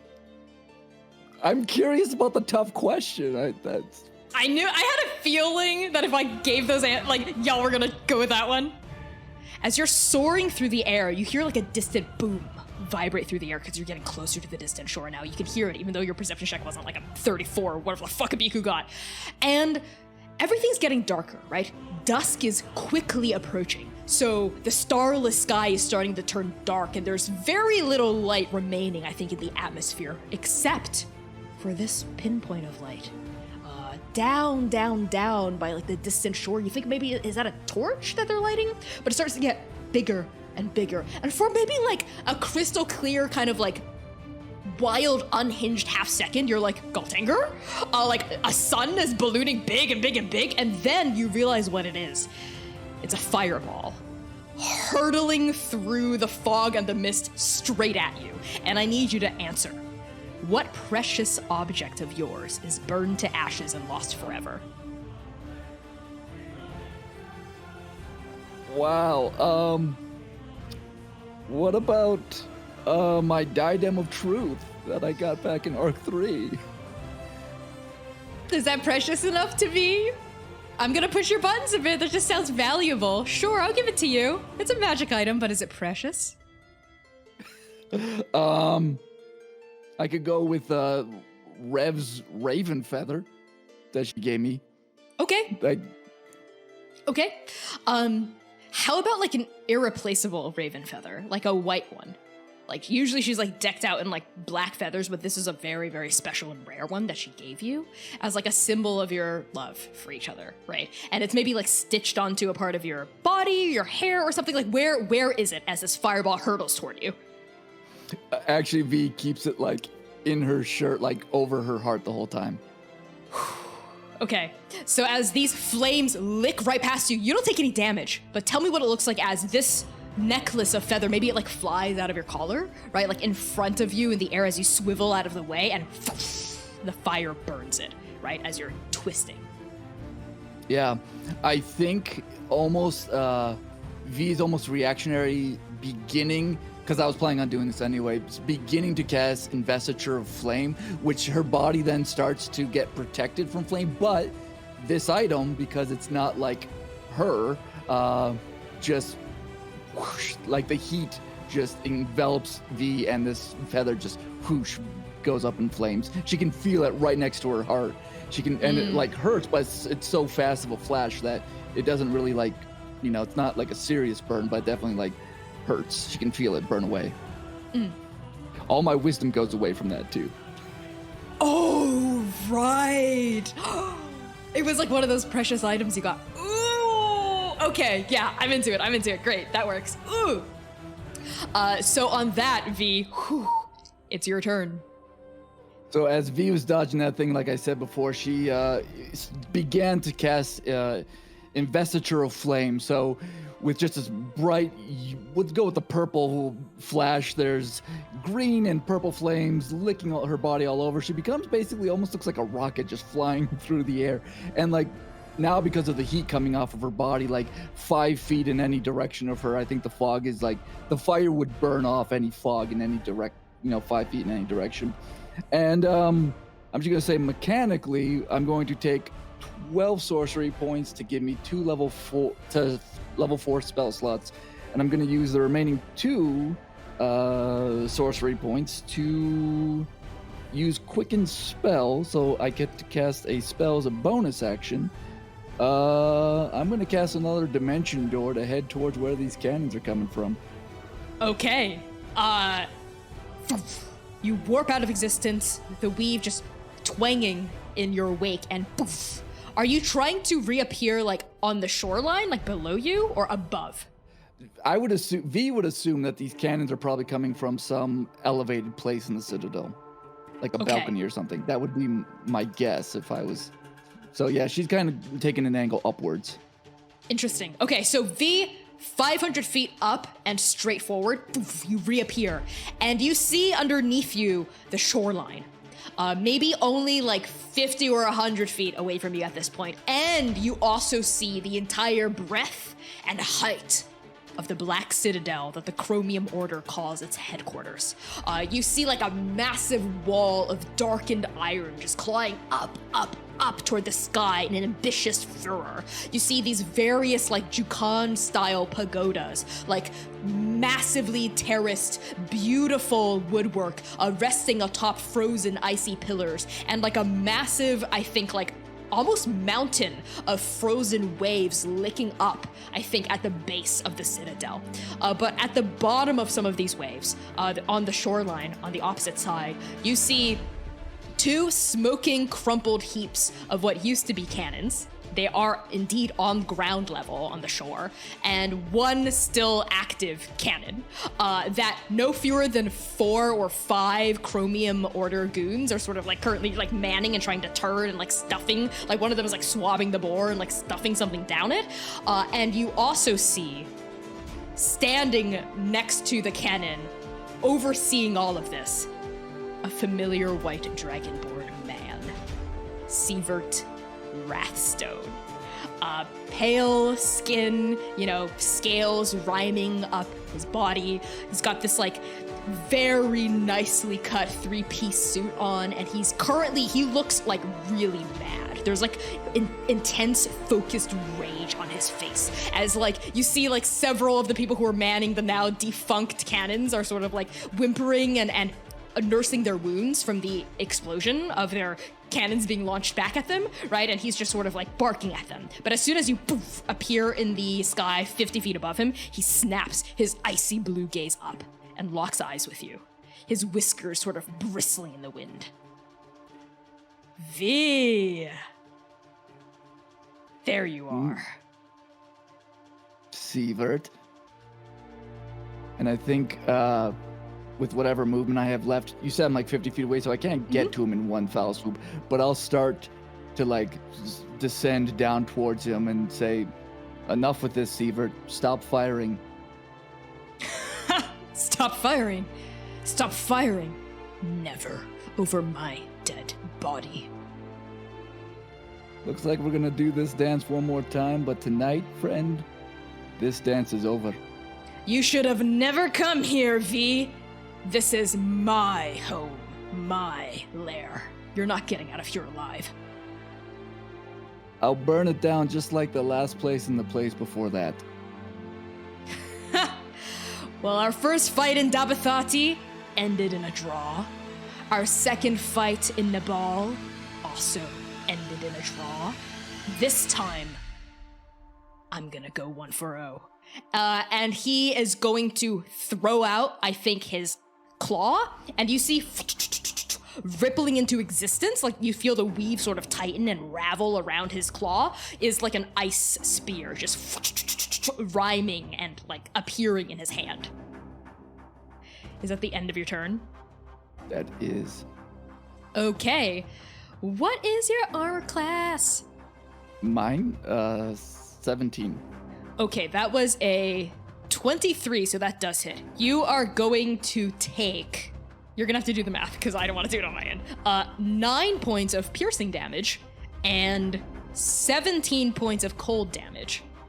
As... Half that because of Investiture of Flame. So that's gonna be 8 points of cold damage. As Sievert sort of draws a bead on you 20 feet up in the sky and launches that spear at you. And moves very, very, very quickly. Almost as fast as a ballista, right? From how fast and hard he's throwing it. And where does it hit you? I think it's gonna hit V in her right shoulder. She's gonna take it, and the flames melt the ice pretty fast, but it does pierce through her a bit and causes a bit of her to wince a bit and hold on to it. He lets out a roaring laugh. You've learned a couple of new tricks, haven't you, V? But I have too. And he turns his hand into a fist, and he's gonna make another attack.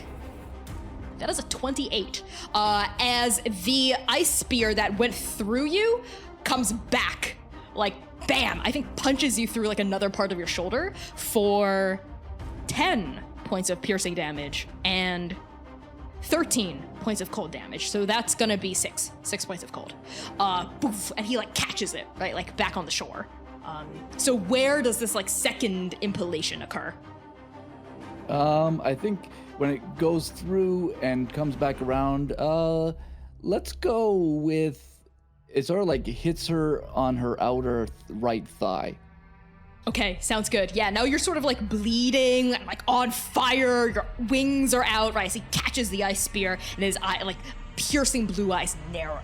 And then he inhales, really, really, really, really hard, and you see his chest sort of flare up, and you see ice crackle up his throat, and then he blows out just a cone of frigid, icy cold air. So I need you to make a Constitution saving throw. 21. That is a success. So on a success, you choose one. You're either gonna take a considerable amount of damage, become frozen, or answer a hard question.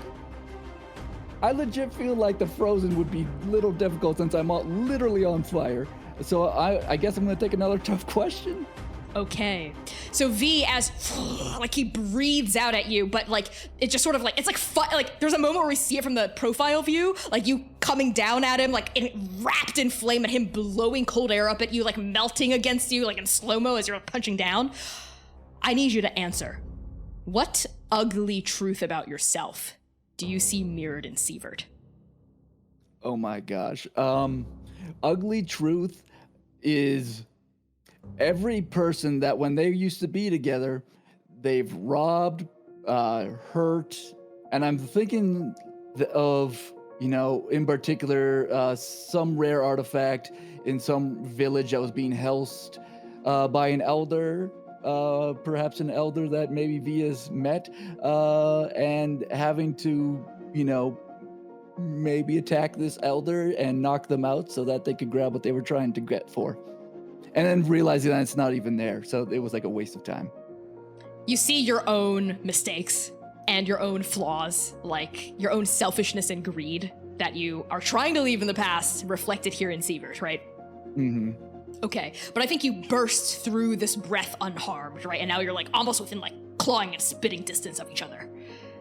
So that's gonna be the end of Sievert's turn, and we're gonna flash back to the dinghy, where Rev has stood up fully, like her feathered cape like blowing in the wind, and she's like narrowing her eyes at like the far shoreline that like hasn't quite appeared in the fog yet. She turns around to you, Gentle, and you, Jiran, who are still near her, and Abiku, who's also on the boat. She says, I'm gonna teleport up there. I'm pretty sure there's gonna be a shoreline there, and even if I'm above the water, I'll just teleport again. I have to get to V, you understand? Oh, V has made it. How do you... I can hear them. What? Never mind. I'll be back.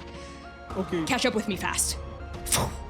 And there's like a whirlwind of just raven feathers as she disappears from the dinghy. And we go back to the top of the order with Jiran. At this point, Jiran, I think the fog has thinned to such a point that by the top of your turn, you are, let's say you're 50 feet out from the other side of the lake, right? You see it now. You see everything I described. You see V up, like Sievert blowing frozen air at her, Rev appearing in a flurry of feathers, like on one of the frozen waves. What do you do? Jiran was told by Rev, we were all told by Rev, to catch up quickly. And I think now if the fog is thinning, we can probably see sort of what is going on on the shoreline between V and Sievert. And Jiran remembers that we are here to help V, and the Paragons need to survive, need to be alive, and it's really looking like Sievert's trying to kill V right now. So Jiran is going to turn to Biku and to Gentle, who is running alongside the boat, and say, I'll see you on the other side. And he is going to jump into the water and swim to shore, using my cunning action so that I can dash as a bonus, so I can, in fact, make it to the shoreline. And once I get there, as soon as I'm like 30 feet out from where V is, Jiran is going to cast Sanctuary on V. They're going to, as they're sort of like scrambling onto shore, they're going to hold out their prosthetic hand. And I think from it, there's this sort of almost ghostly kind of like apparition. It's like kind of ghostly, holographic almost, that forms, and it spirals around V until it forms this tail that forms around her. And now every time any creature tries to target V with an attack or any harmful spell, they have to first make a wisdom save. Okay. So essentially this tail is here to sort of like deflect attacks for V.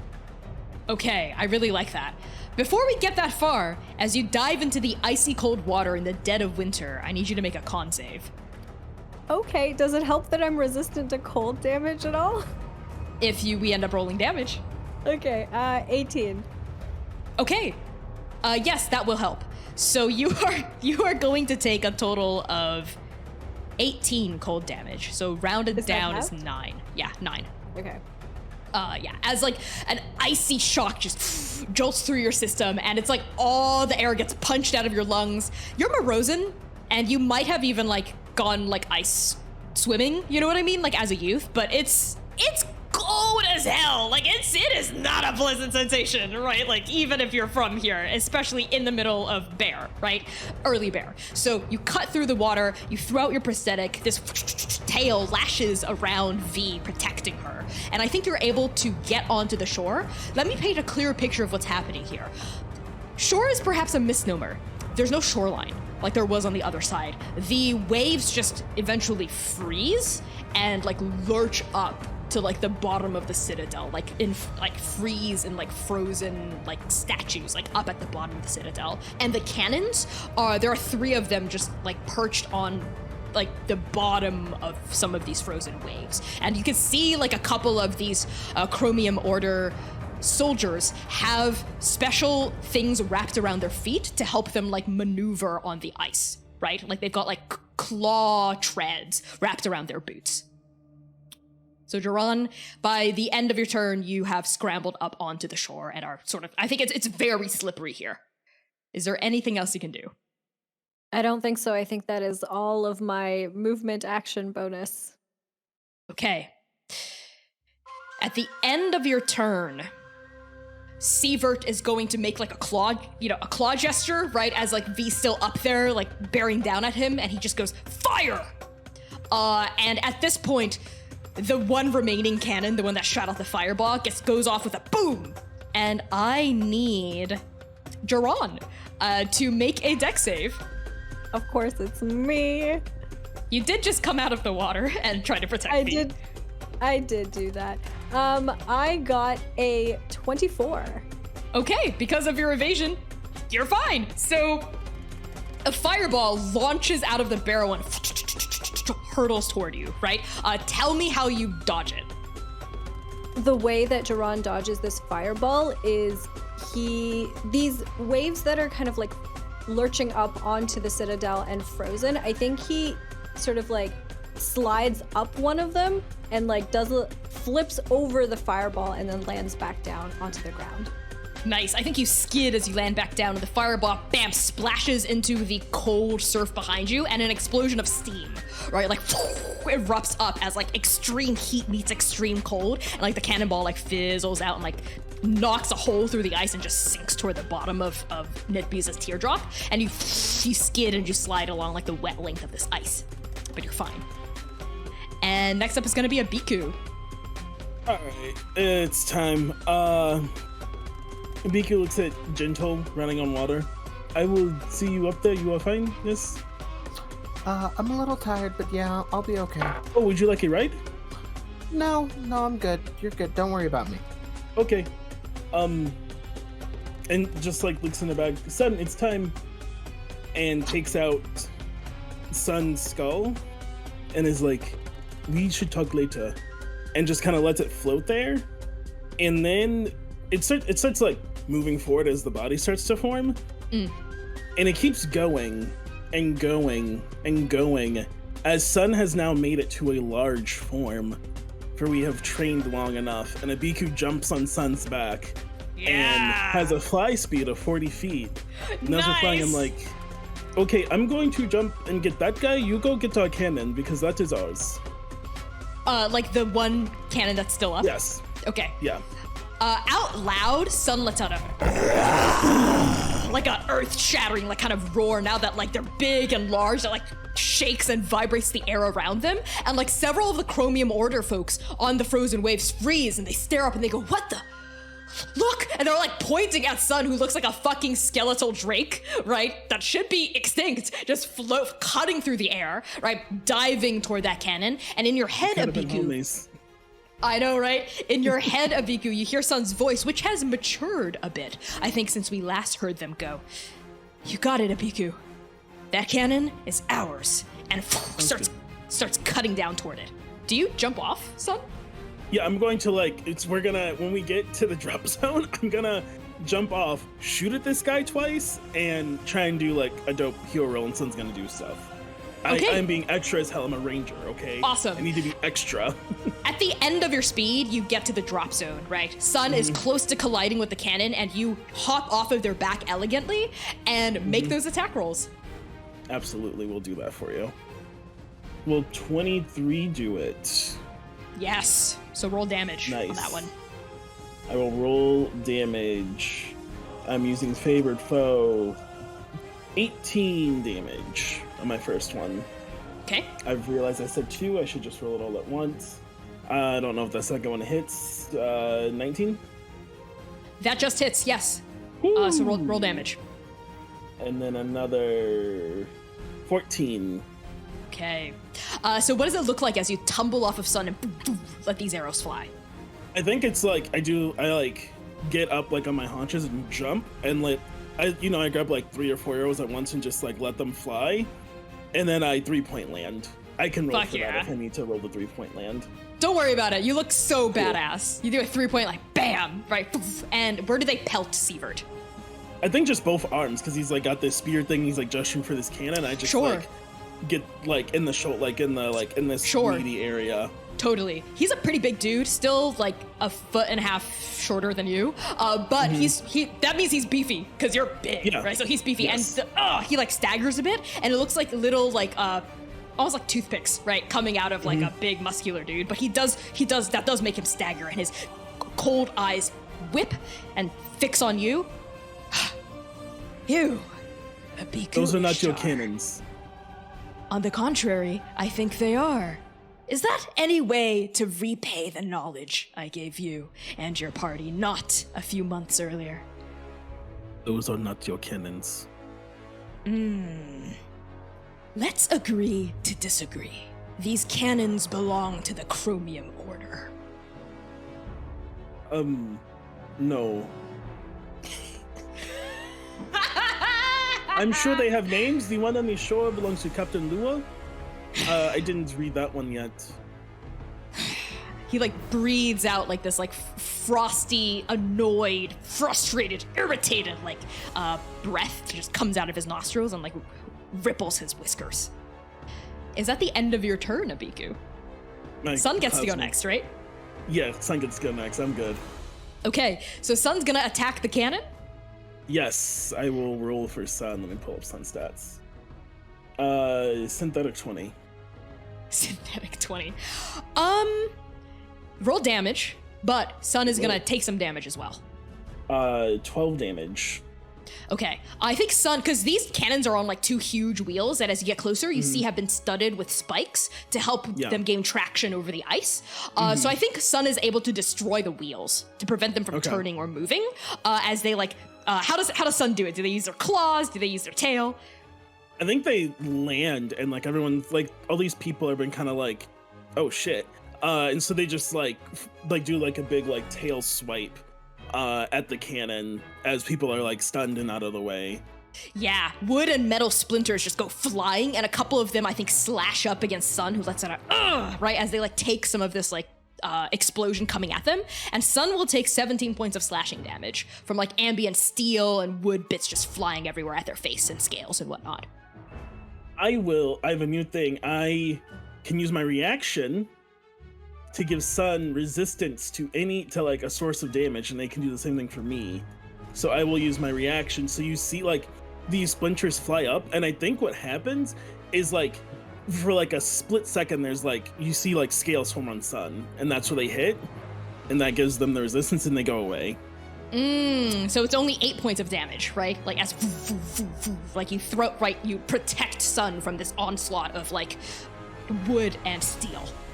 Yes. Is that the end of Sun's turn? Yeah, they only get one attack action, so they're... I'm gonna make a morale check for the people by Sun. They stand firm, but they are still very terrified. So like these like 3 or 4 Chromium Order goons are like quivering like in front of Sun, like they're like You see a couple of them, they've drawn weapons, you know, like short swords, staves, right? Axes, right? A maul one of them has, and they aren't attacking Sun, but they aren't fleeing either. They're just sort of like looking. And you see one of them is this sort of is an owlin, right? Like a kind of like owl-like bird person, like holding a massive maw. They're really yoked, and their feathers are quivering and dribbling a little bit with like, I think, frost from how long they've been out here. They look like a snowy owl. They're just going, what? A drake? What?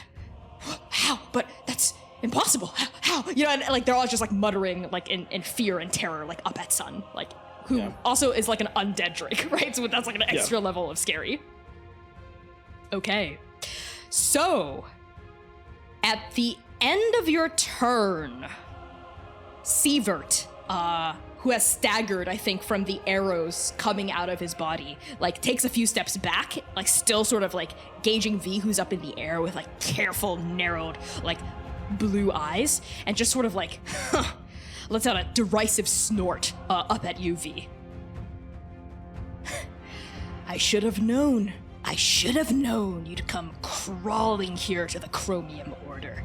You can't stay away from honey, can you, fly? And I need you to make a wisdom save. So Sievert, I assume, is the person who is doing this, has to make a wisdom saving throw. The DC is 18. What happens if he doesn't make it? If he fails, he has to choose a new target or lose the spell. He just hits the DC. What does it look like as, I think, his words that came out that were taunting and hateful and cruel toward V? What does it look like as they, like, get past the tail that's, like, emerged around her? What happens is, so this tail is meant to protect V from any harm that may befall her, and I think as it's sort of, like, lashing around her, it's almost, like, holographic, so it's kind of, like, phasing in and out of existence, I think, in like little bits, almost like kind of like it's glitching out partially. And I think maybe in one of those split seconds where part of the tail, there's like a hole that forms, that is the space that Sievert maybe like is able to like pinpoint and use and force his spell through in order to hit V. Cool, I'm into that. Yeah, like his words are dripping with venom, and they're also dripping with magic. Right? There's something in his words that he's targeting at V that's not just him being mean. There's some sort of spell he's inflicting upon her. And like you see, like the weed just sort of, he finds that like pinpoint, right? He threads the needle right through the haystack and like it ricochets at V. So, V, what did you get for your whiz save? It's unfortunate that I got rid of that feather, because otherwise this would be a 19, otherwise it's a 15 now. A 19 would have saved, a 15 doesn't. So on a failure, you have to choose two. You're either gonna take some damage, become reckless, or answer a hard question. Which one are you not gonna take? Remind me what reckless means again. So this particular version of reckless would mean until the end of your next turn, you will gain advantage on all melee weapon attack rolls that use strength, but all attack rolls against you will have an advantage. I think I'll take that and the damage. You're not gonna answer the hard question? No, I've done enough of those tonight. Okay, sounds good. So you will take 17 points of psychic damage. And now you're aggroed. You feel, so what does it feel like as, like, his words somehow sting, right? Even though he's Sievert, you know, everything he says is mean. You should be able to brush it off at this point. But what about it sticks to you and just really aggravates you? I mean, I think it's almost that feeling of like, the audacity, motherfucker, because I'm about to fucking mess you up. And I think it just like, her blood, which is boiling because she's literally on fire right now magically, grows so intense, and she is just ready to rage at this motherfucker. Hell yeah. Okay, so that's gonna happen at the end of Sun's turn, and now we're gonna go to Gentle. I think Gentle takes like a moment to breathe, and then it's like, okay, it looks like Sun needs help. And I run just into that general direction. And how many goons are there? 4 or 5. All right, that's enough. I'll just start throwing hands over there. I have 4 attack rolls. Okay, are you trying to hit a different person each time, or are you focusing on 1 or 2? Picking a different person each time is too juicy for me to resist. It's less effective, but it seems way more fun. So yeah, the usual normal strikes plus the unarmed flurry of blows. Sounds good. Let's say there are five of them.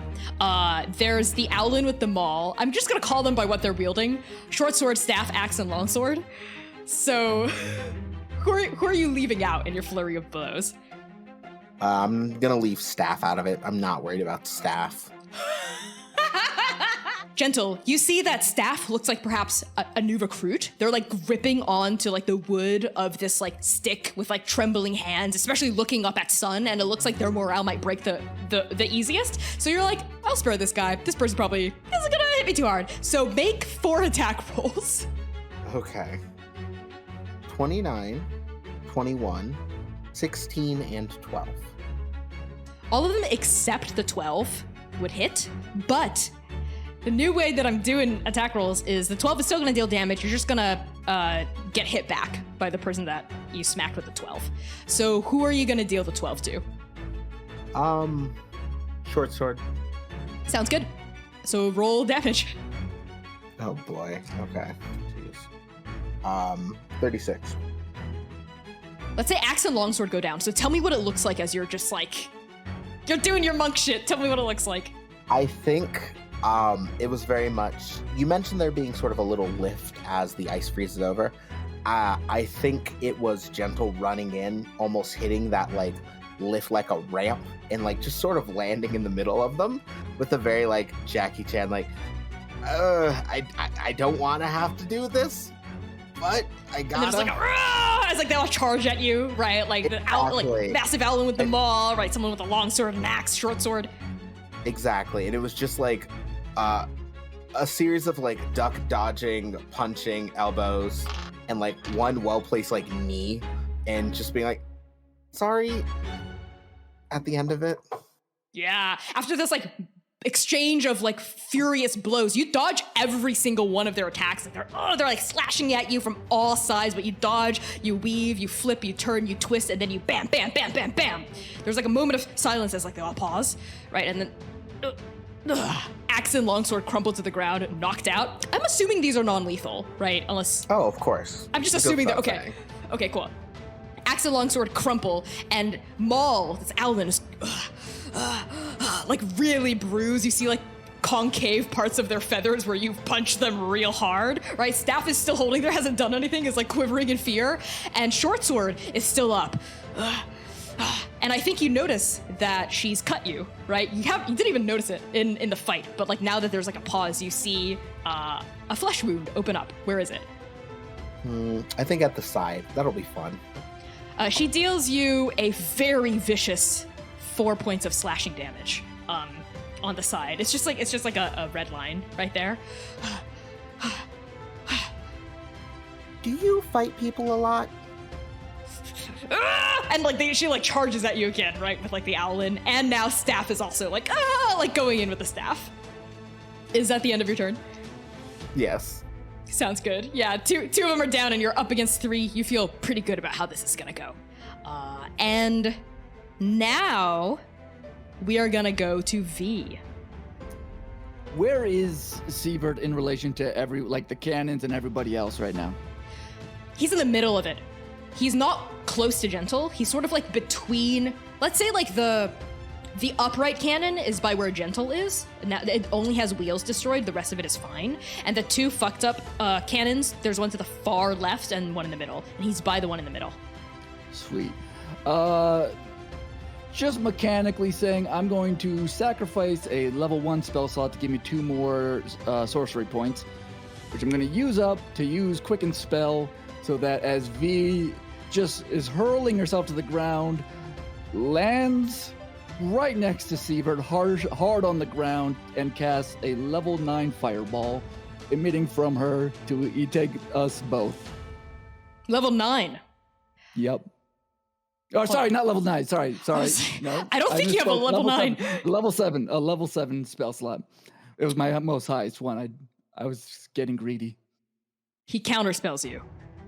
As you land, Sievert turns, twists his fist as he feels the weave like ripple and begin to tense and tighten. And I think you see your investiture of flame begin to glow and flare. And then he just goes, like I told you, I've learned some tricks too. And he like closes his hand into a fist, and you just feel the flames extinguish like off of your body. Perfect. V is gonna stand up, not even like batting an eye at that. She fell right beside him. She's just gonna grab him by the back of his head and say, pucker up, and give him a big kiss on the lips and cast immolation on him. So he has to make a dex save. A dex save, okay. Against, I think it's still 17, right? Yep, 17. He got a 14. So what happens? So he's going to he's going to get set on fire, magical fire, so he's not harming anyone around him, but it is magical fire that just wraps, he's going to take 8d6 of damage, and then for the rest, he's got to make some saving throws at the end of each one of his turns, and he'll take additional damage if he misses. Okay. So initially, he's going to take 28 fire damage. And V, like in that kiss, you just see like this green flash between their lips, because it's kind of an awkward kiss, and you just see like a moment in Sievert's eyes like widen for a second, and then just whoosh, he blows up in like purple flames all over himself as he takes and burns that damage. If it's okay with you, I think the force of the explosion propels him away from you. So like the kiss, boom, and then boom, we see like a massive purple green flames licking up from this already desiccated cannon. He flies through the air and like he lands, I think, like scrabbling on his claws and his like hind boots, but he's able to sort of like dig his claws into the ice and like rip it open and like get like grab purchase, right? And he stands up, and we see like this like blackened smoke and scarring like around his maw, and like smoke's rising up in gouts like around him, and like part of his suit is singed, right? And his eyes are just alive with anger and rage. Is that the end of your turn, V? Yeah, V's just gonna stand there and not move anymore. Be ready for the next thing. Rev's there as well, right? She's brandished her scythe, she's like spinning it, like observing the battlefield, looking, and as we take a beat, as it's Sievert's turn, he like lifts his claw up to his maw, like wipes away some of like the black ash and looks at it that's like mixed in with his own charred blood. He spits onto the ground and snarls, revealing a gold-capped canine. And there's like a moment where all of you take in the battlefield. You're definitely outnumbered. There's Sievert and 4 or 5 goons at each cannon. So a total of like at least 15 other people. 2 of them have been taken out, thank you, Gentle. But like the rest of them remain standing, and they're Sievert. And the Citadel's right there, right? So he lets out a oh, V, I have to admit, that stung a little. Just a little. But how did it feel when I extinguished the flame of your magic from within your soul, Won't be the last time you feel that, I guarantee you. Just keep bringing it. I have plenty more for you in reserve. Oh, and I do too. I am going to enjoy killing you. And he brandishes his arms out, and we see opening up on the iron wall behind him, hidden windows just slide up. There's maybe 20 of them across. And we see the barrels of cannons just sort of like ricochet forward, and like the broadside of like a ship, you know what I mean, like at least 20 of them in a row as he's like like his arms are like outstretched there, right? This is like his magnum opus, this is like his like big like boss move, right? As he's like staring at you, and we hear like almost like we feel the weave almost tighten around these cannons, right? As we get the sense that they're starting to charge up, and he's like looking at you, V. His eyes are like bright, filled with bloodthirst, right? Vicious violence dancing like flames within his sockets. Any last words, V? Fuck you. Simple. And Sievert like takes in a breath to say fire, as you all have heard him say before. But interrupting him is a voice that booms out across this entire battlefield. Powerful and strong, magically amplified, that just goes, "Stop!" And we see a figure walk out onto a terrace atop the iron wall. So high up you can barely see what he looks like. But as you all crane your eyes up, you all perceive a handsome human man with tawny skin. His dark brown hair is slicked back to reveal a sharp jawline, accentuated by a closely shaved beard. The hair by his temples is graying, but in a refined salt and pepper kind of way. And his eyes are a piercing blue. This man wears a pinstriped charcoal vest with a sapphire tie that brings out the electric color of his gaze. And he says, "Siebert, that's enough. That's no way to warmly welcome our guests here, huh?" And his eyes fall upon you, V, and you look up into the face of your father. And we are going to end the session there. So everyone, thank you so much for tuning in to this episode of The Second Stranger, Arc 6, Episode 6. I've been your GM and creative producer. My name is Connie. My pronouns are they, he, and she. You can find me on Twitter, Itch, TikTok, Ko-Fi at by Connie Chong. That's BYCONNIECHANG. I'm going to pass along introductions over to Dare. Hi, I'm Dare. Gosh, I'm never ready for these. Pronouns, she, they, they. You can find me on the internet at Dare to Dream RPG, DARE, the number 2, DREAM RPG. I do a ton of tabletop stuff in a million places, but one thing that I would like to highlight is I am playing Vampire the Masquerade Wednesday nights on Tabletop Titties.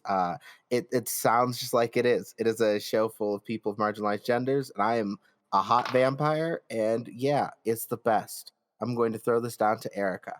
Hi, everybody. I'm Erica, she, her pronouns, and I played V, and my head is empty right now from all of that action.